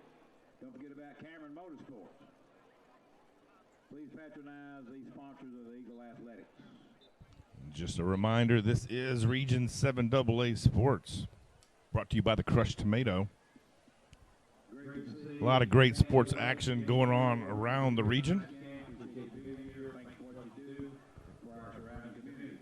as Region 7 AA playoff picture slowly starting to come into clarity. Obviously, three of the favorites to pick up a spot, Dade County, Fannin, and Chattooga, all multiple wins, no losses in the region so far. Pepperell and Model in a battle for one of those spots. But it's Dade County that's square in the scope of Model right now.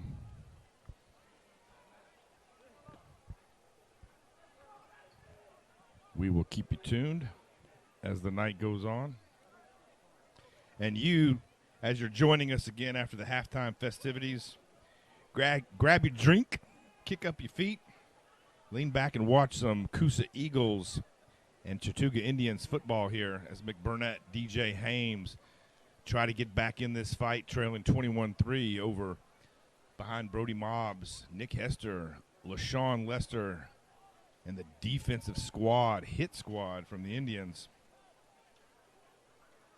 Devin Hiroch, Rowan Burdick, and the big guys up front, Carter Lowenberg, Xander Cook, and Billy Settlemore tonight, joined by number 77, Ty Hall, the sophomore, big 236-footer, getting in there and clogging up some holes on the defense for the Indians.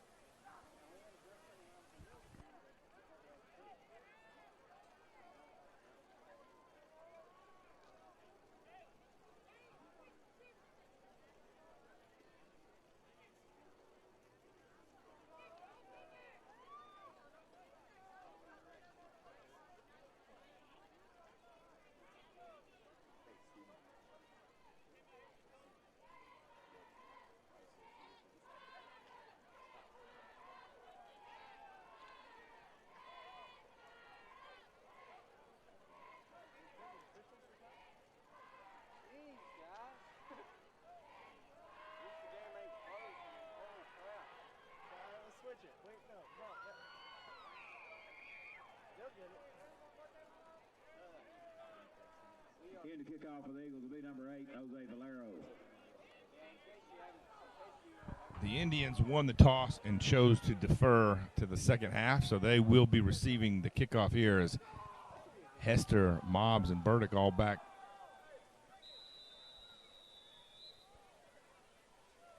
And here comes Jose Valero. He's going to get some air under this one. It's going to be fielded. Looked like number 13, Landon Willingham, caught it at the 25 and ran out to the 30. After a short yardage of about 2 yards gain. Chattooga Indians take over 1st and 10 from their own 31.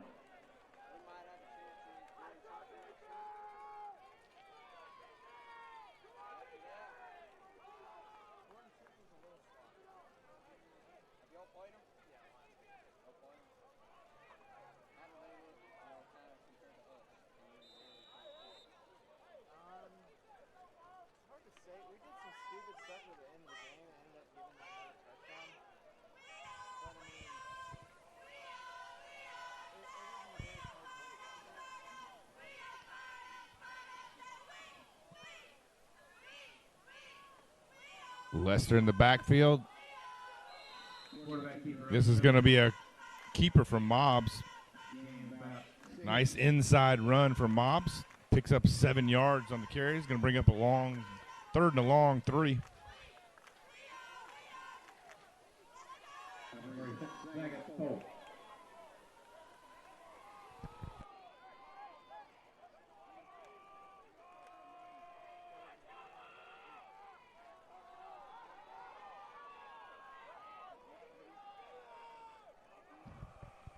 Third and a long 3, and the toss is to Lester, and Lester's got running room. Nice blocks up front.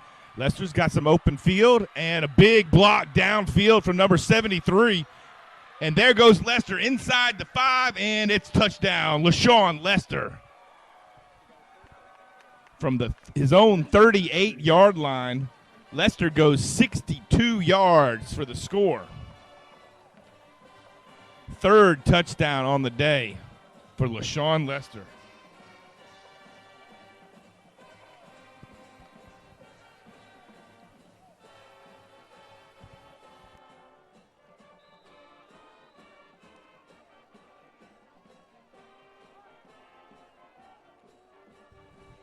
And Caroline Hodges punches this one through, and it is good. 28-3 is now the lead. Big 73, the senior Chandler Laney, 5'9", 215, got his hustle on to get downfield to make a big block. And that's going to put Lester well over the 100-yard rushing mark and 3 touchdowns. 3 touchdowns on 7 carries tonight for LaShawn Lester.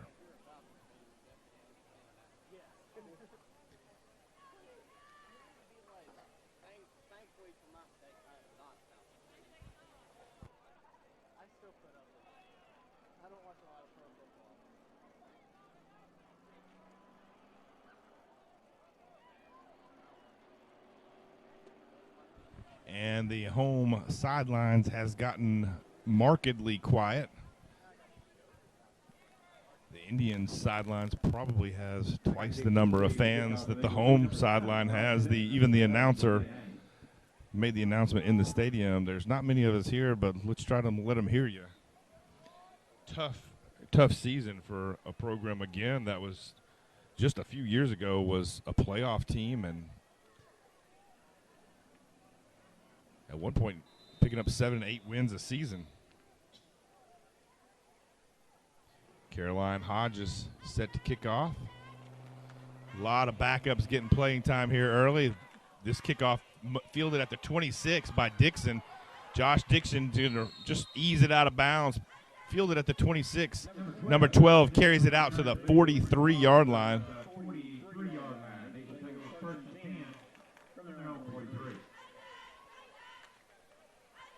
Nice return from number 12.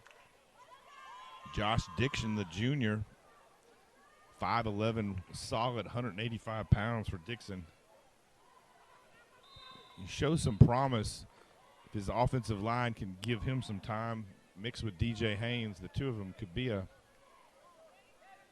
productive backfield. And the inside handoff goes to number 7. He's got a little running room. Finally hit by Marion Mosteller, number 5. And looked like number 20, Gene Keith, teaming up for that tackle. As number 7, Dalton Denton runs that one out to the 49-yard line of Coosa. Give him a 6-yard pickup. 2nd and 4 now.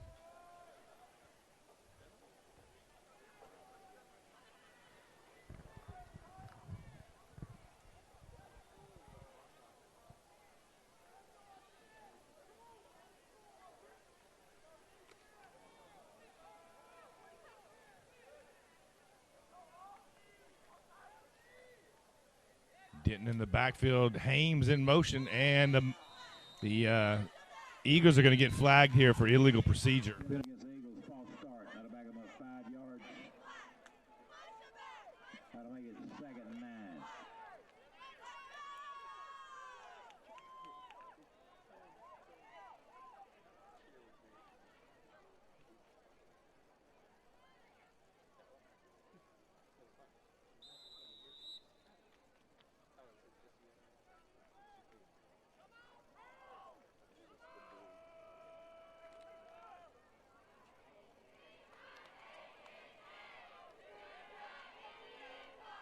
Second and 9 now. Hames in motion. The handoff's going to go. Hames has got a lot of blocking out in front of him, but there's Xander Cook and Devin Heroach. Xander Cook caught his legs, and Heroach just swallowed him up.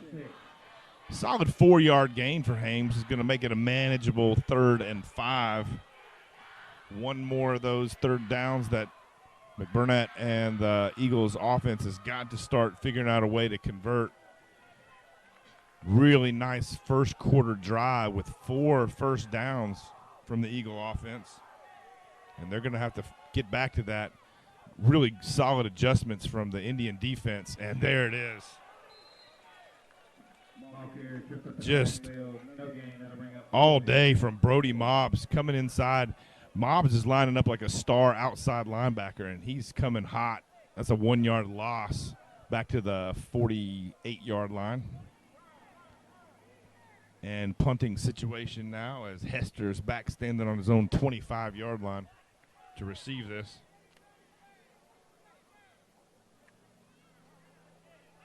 Denton's going to be punting from his own 35.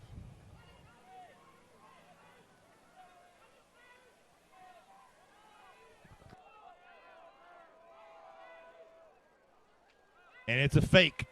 Direct snap to number 12, and there is Carter Lowenberg. Nothing doing. Carter Lowenberg read that fake the whole way. The direct snap to Dixon goes nowhere. Lowenberg tackles him at the 48, and it's a turnover on downs. And there's the defensive front work from Lowenberg.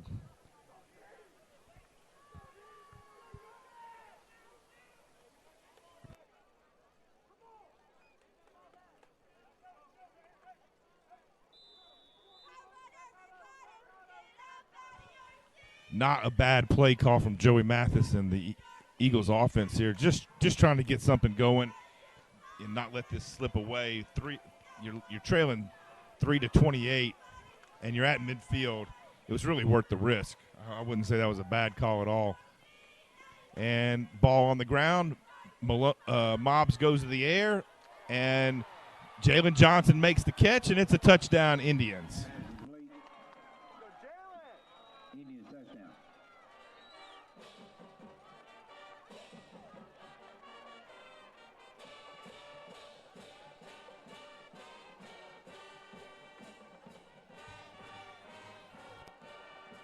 .48-yard touchdown pass from Mobbs to Johnson. Two big plays so far here in the third quarter from LaShawn Lester and Jalen Johnson now to put the Indians up 34 and waiting on the PAT. And again, Caroline Hodges right down the middle. 5 touchdowns, 5 PATs for Caroline Hodges, and the Indians up now 35-3.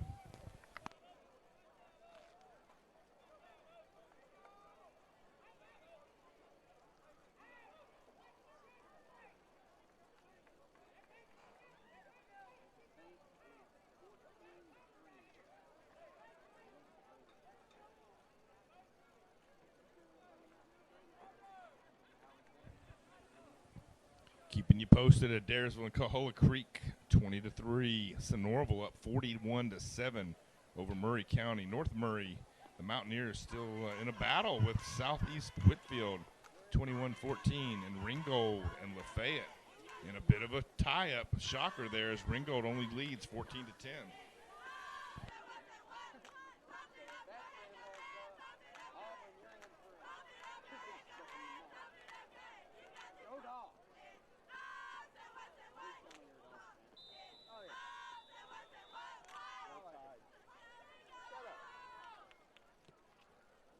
Nice deep kick, almost over the head of Hames as he fielded it on his own 15-yard line. Number 11, DJ Hames, forced out of bound by Nick Hester and Gene Keith. Fielded at the 15. Hames makes it out to, I think they're going to mark him out of bounds at about the 29-yard line. 14-yard return there from Hames. Good kick from Caroline Hodges. A little bit more under that. That would have gone over the head of Hames and probably rolled down inside the 5.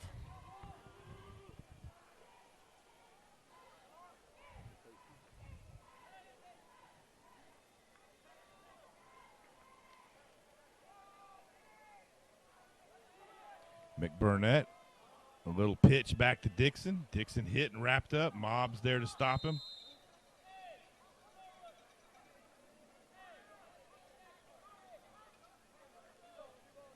Back up to number 12. Josh Dixon. Gain of 1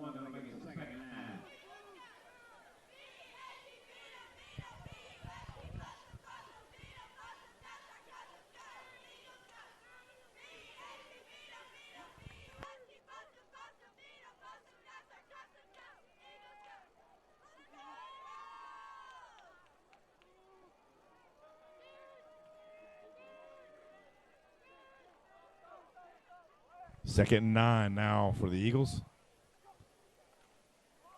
Ball on the ground. And a little bit of a scrum there. Fumble play recovered by the Eagles. That'll make it 3rd down.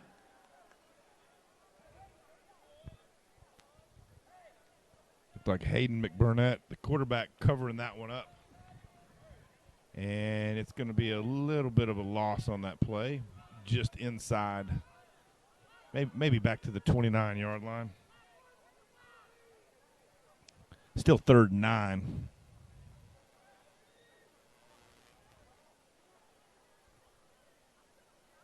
Indians back to their 3-man front here. Lowenberg, Cook, and Settlemore. Zayden Perry coming up to the line. Perry making it a 4-man line. Zayden Perry coming in like a defensive end. Burnett going to the air, and he's got Dixon on the outside. Dixon slips in the mud. Dixon had open running room ahead of him. The pass complete.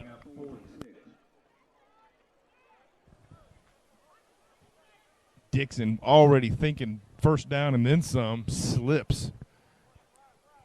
Brought down by the turf monster at his own, I think they're going to call that the 33-yard line, and make it 4th and 6 and another punting situation. This time it's LaShawn Lester standing at his own 34-yard line.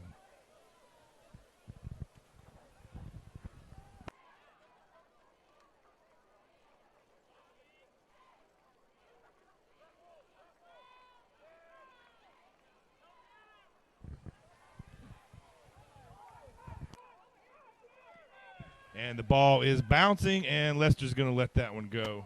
And it's going to roll dead. The punt down at the 37-yard line. No return on the punt. 1st and 10 for Mobbs. Smart play from Lester there. He thought about scooping that one up, but the Eagles had already covered the punt and were surrounding the ball.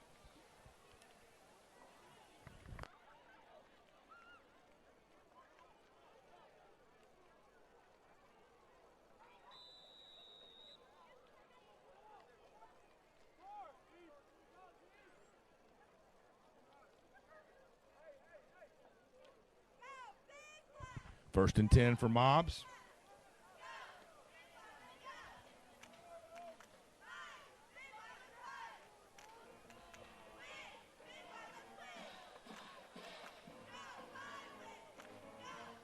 And Mobbs is going to keep this one. Squirt right up the middle. Picks up a good 10 yards. And it's going to be enough for another Indians 1st down. Keeping the defense honest. Linebackers spreading out to try to catch Lester on the pitch. And nobody there to stop Mobbs on the keeper. Mobbs having a solid day here.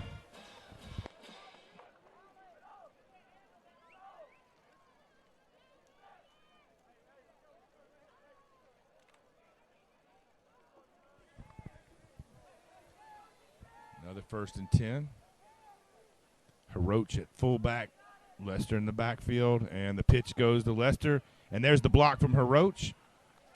But looks like number 63, senior Gage Cole there, the linebacker, over to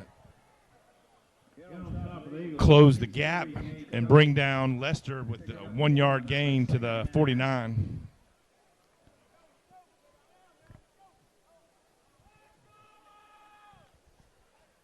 Nice block from Devin Hiroch there. Lester just had the 1 man to beat. Good job by Cole getting in there and closing that distance and making the tackle.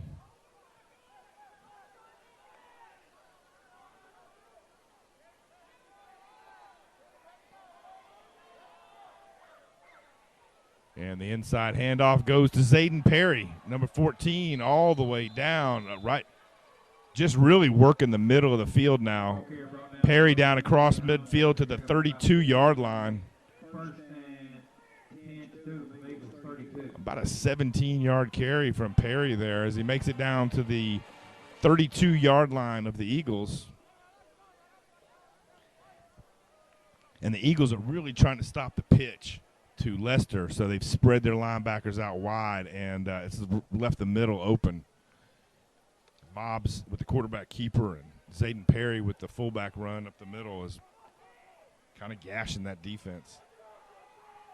Again, the middle of the field is wide open again as the linebackers are still spread wide. Timeout, Indians. And Chattooga's going to burn a timeout here.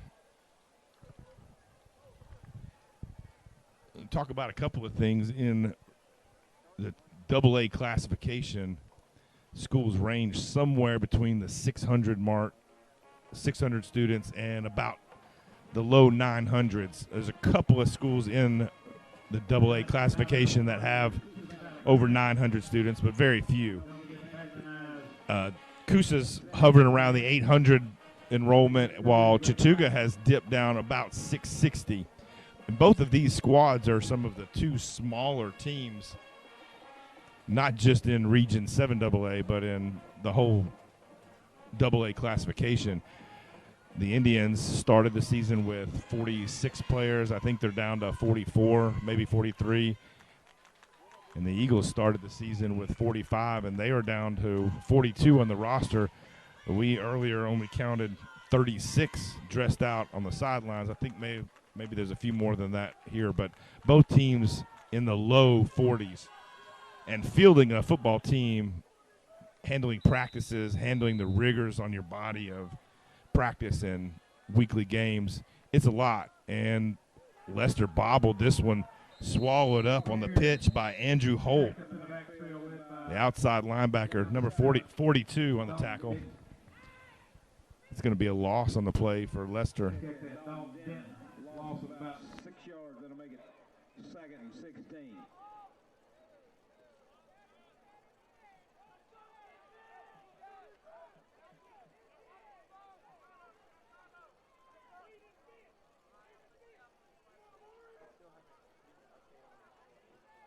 So two small football teams here, and coaching staffs have to try to figure out how to manage their players' energy and health and make it through a grueling season and stay strong. And the ball's on the ground again. Mobs is just going to keep this one. Nice job of Mobs there to make up for the what could have been a busted play, and turns it into a 9-yard gain.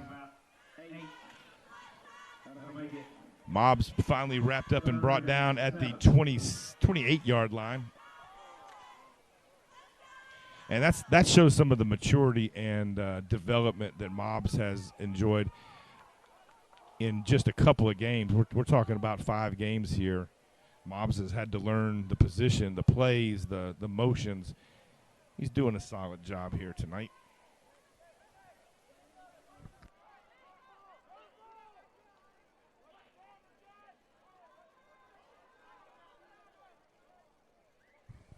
Third and 7, handoff goes up the middle.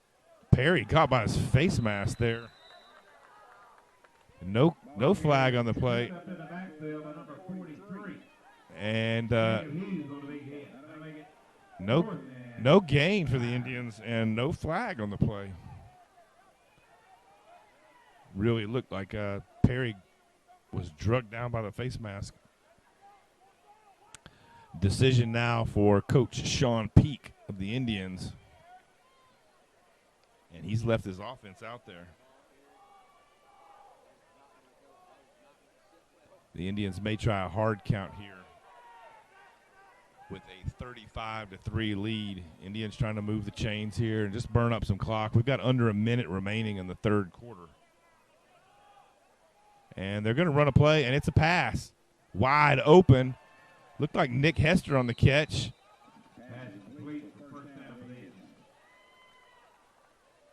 Nick Hester caught the short hook route and turned it into an Indian 4th down on 4th and 6. And brought down inside the 15. We're going to call that the 13-yard line. 1st and 10 from the 13. And that was an important play for the Indians' offense in terms of being able to protect the lead. If this was a close game, the Indians' offense has got to learn how to move the chains and keep the clock running. And here's Lester no place to go. We're Here tripped up in the backfield by host of the Eagles. Then the number 43, Jacob Hughes. That'll make it second.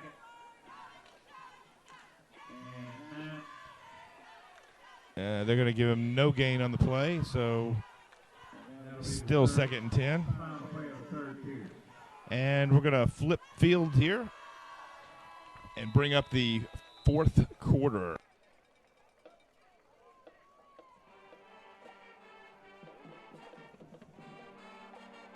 I'd like to thank Floyd Medical Center, our official healthcare provider, Floyd School Nurses, to help keep our students healthy every day. Learn more at floyd.org.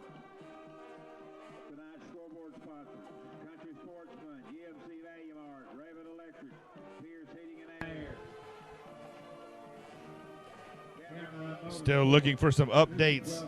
Don't forget to be concession stand. All items run regular price. Get them while they're hot. If you see any scores around the area or you're at any other games, jump into the comments section down below and let us know what scores you're hearing about.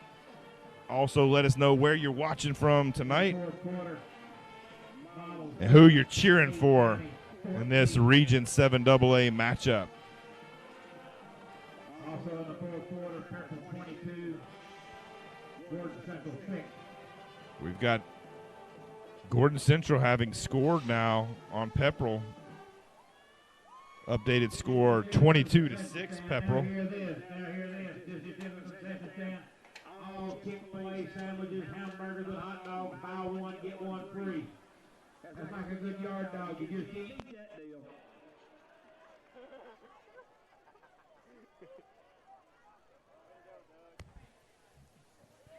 We've got a fourth quarter update.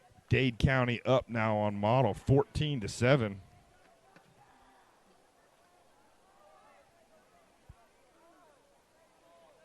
And of course Pepperell 22-6 over Gordon Central in the third quarter.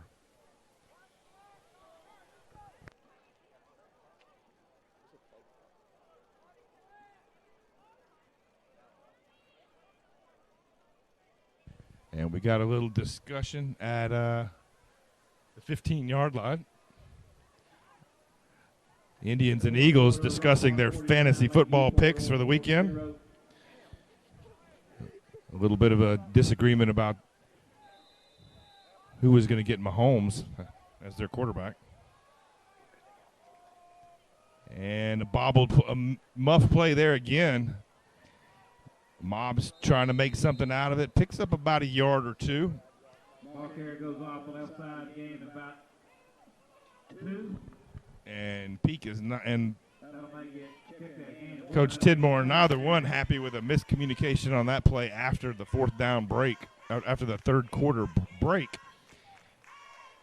The Indians come out and mess up a second 9 play inside the red zone.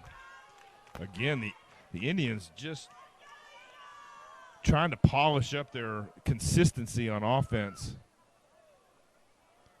And got the good discipline from the Indian defense offensive line there as they got the Eagles to jump. 5 free yards right there gifted from the Eagles defense. Again, the Eagles not nearly as bad as their 0-6 record. They have some bright spots on the team with the likes of DJ Hames, Josh Dixon. But the team as a whole definitely shooting themselves in the foot and just not capitalizing on the other team's mistakes. And there comes LaShawn Lester, dodging tackles, made it about to the 5-yard line before being brought down by number 13, Harley Brock. 4th and 4. It'd be interesting to see a field goal attempt here from Caroline Hodges, and I think they're going to call for it. I think they're going to call for her first field goal attempt from Hodges. She's been hitting them from outside the 30-yard line during practice. That's a 47-yard field goal. And here she is at about the 5. It's going to be about a 27-yarder. 22-yard field goal. First field goal attempt from Hodges. She is now 26 of 27 on PATs, and she got a lot of that one. And the field goal is good. Hodges just adding to her point total. 9 minutes, 48 seconds left to go in the game. That brings the score to Eagles 3. 38-3 as the Indians. Having a kicker that can get field goals when you're down in the red zone on fourth down. That's a real weapon in high school football, especially in close games. And the Indians are about to have 3 of those coming up. Score now 38-3, just under 10 minutes remaining in the fourth quarter. And still the big shocker around Region 7 AA, Model,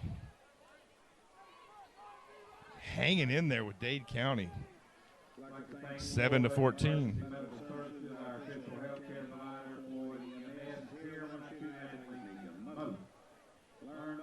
Reports are that Dade has just scored again to add to that late in the fourth quarter, trying to make it 21-7.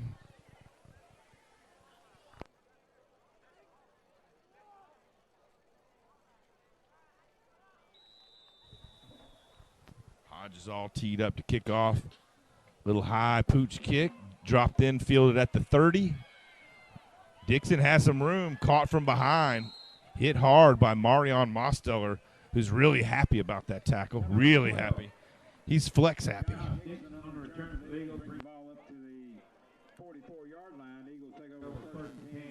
And the Eagles have their best starting field position of the night at the 44-yard, their own 44-yard line.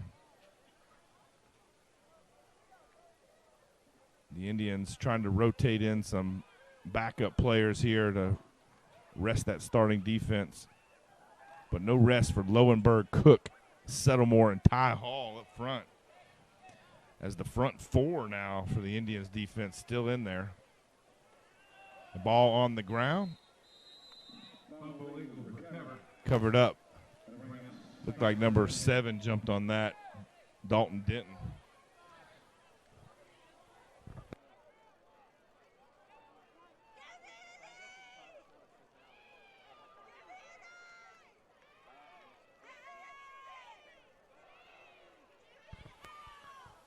Second and 13 now for the Eagles. Again, just too many miscues to develop any offensive consistency here for the Eagles.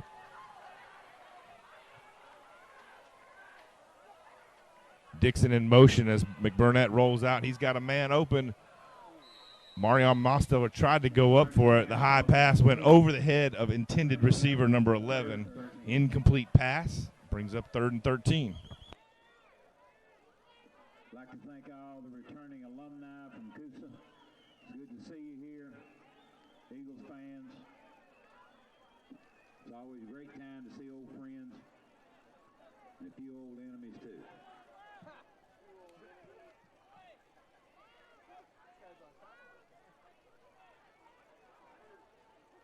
I'd like to congratulate Miss Miller and her court winning tonight's homecoming.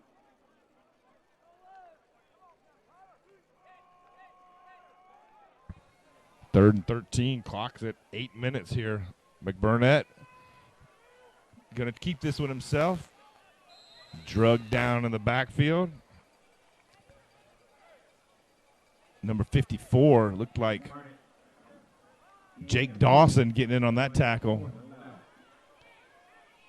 McBurnett picks up about 2 yards. 4th and 11 is going to be another punt situation for Dalton Denton.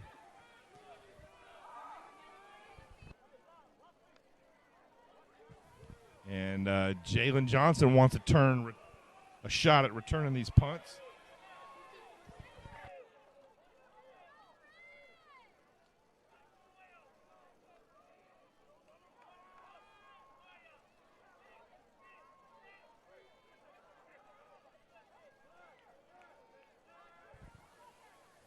And no fake here. They're going to go ahead and punt this one away. Short punt. Going to hit at about the 35 and roll inside the 30 to the 29-yard line. Punt rolls in at the 29-yard line of the Chattooga Indians. And the Indian offense coming out again. The Indians still trying to work on their consistency. They're keeping several starters still in this game. I thought we may see some of the young kids. They've got a couple of young players like Zayden Cook,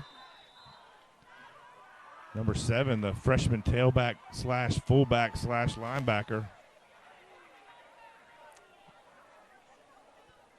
And we do see Landon Willingham, a new quarterback in, it looks like. Number 13, Landon Willingham coming in at quarterback for the Indians. And Willingham's going to give this one off right up the middle.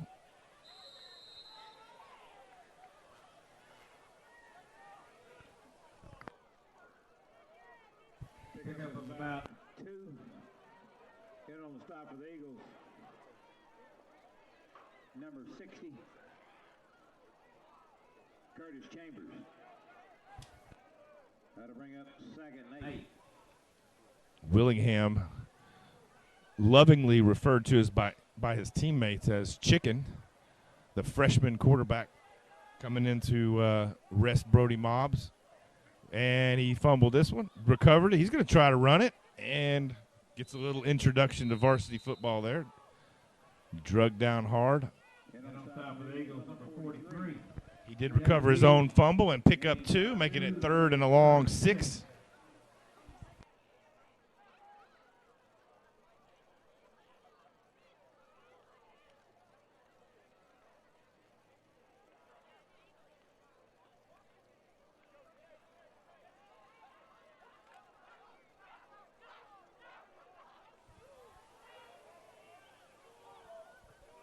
The Indians do have some youngsters in, and Willingham turns the wrong way. Nobody there to hand the ball to. And the Eagles' defensive line looked like number 57 and 55. 22 it was. 22, Pacey Smith, and 57, Connor Souls, I think, right on top of Willingham, as Willingham just turned the wrong way and didn't have a running back to hand the ball to, and made a backpack out of a couple of Eagles linemen that were too heavy for him to carry, so he went down.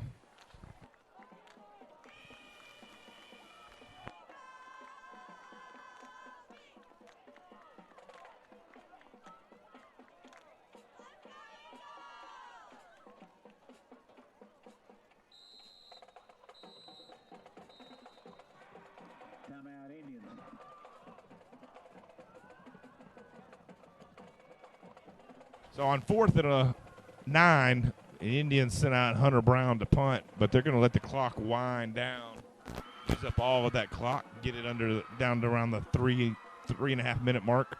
Once again, I'd like to thank our sponsors, Coosa Train, Solid performance here from the Indians tonight, leading 38-3 over Coosa. Fans from Chattooga and Coosa alike, appreciate you being here. Don't forget to get the 2 for $1 at the concession stands while they still last. I don't know how much shrimp they have left down there, and prime rib is getting close. Enjoy.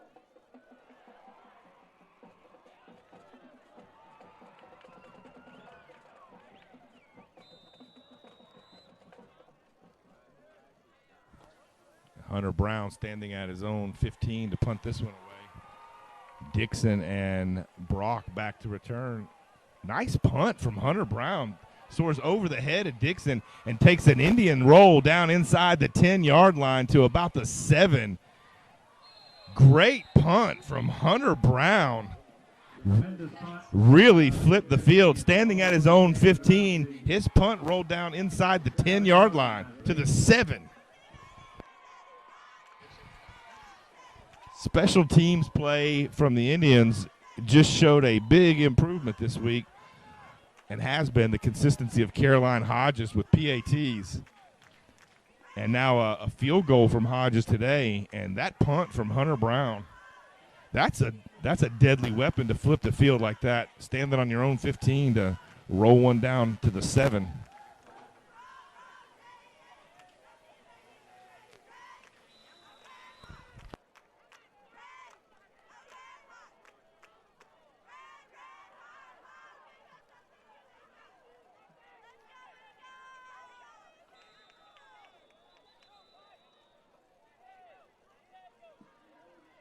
Penalty flag against the Eagles, illegal substitution. We hear you down there, cheerleader. And the Eagles broke the huddle with 12 men, illegal substitution against the Eagles, so that's going to back them up half the distance to the goal. And repeat first down.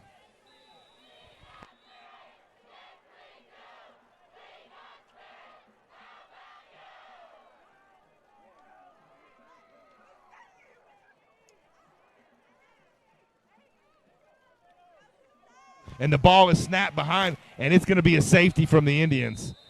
When you touch your knee in high school football, it's over. So that's a safety.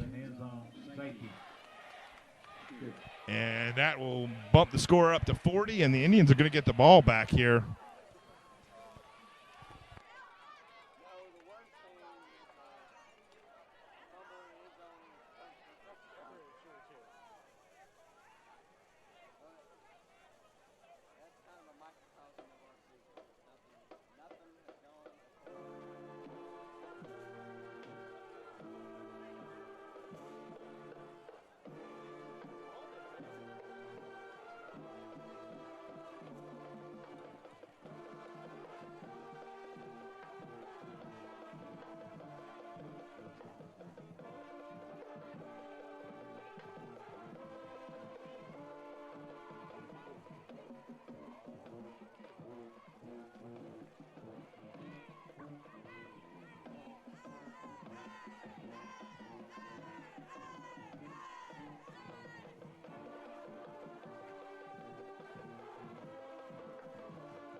And the Valero kick.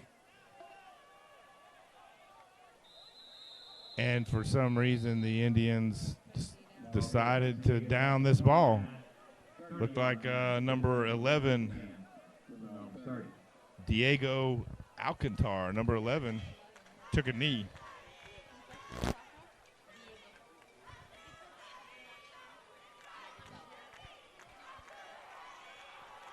And the Indians are going to let the time run out.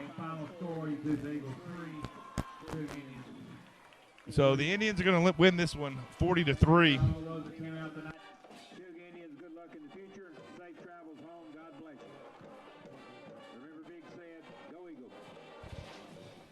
The Indians held the Eagles to just 66 yards rushing, 21 yards to the air. So 87 total yards of offense here tonight for the Eagles, while the Indians piled up 231 yards on the ground.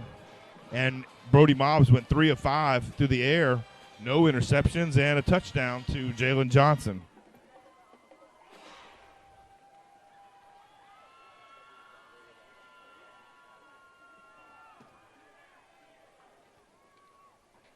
DJ Hames had some big moments on the ground today. Wasn't enough to pull it out for the Eagles. The Eagles dropped to 0-7, 0-3 in the region. Leading things tonight, Sean Lester over 100 yards on 10 carries with 3 touchdowns. Nick Hester tacked on a touchdown. And Brody Mobbs hooked up with Jalen Johnson for a touchdown through the air.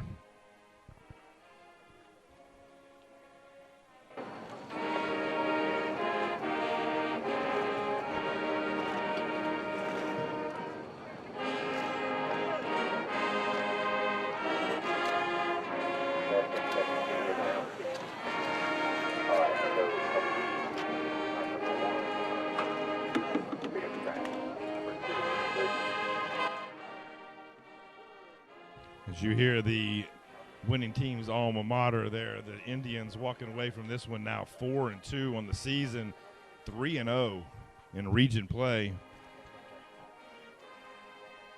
Just got an update from Model in Dade County that it was not Dade County that scored earlier, that it was Model that scored to tie it up 14-all. Waiting on confirmation there. As Pepperell's pulling away from Gordon Central 28-6.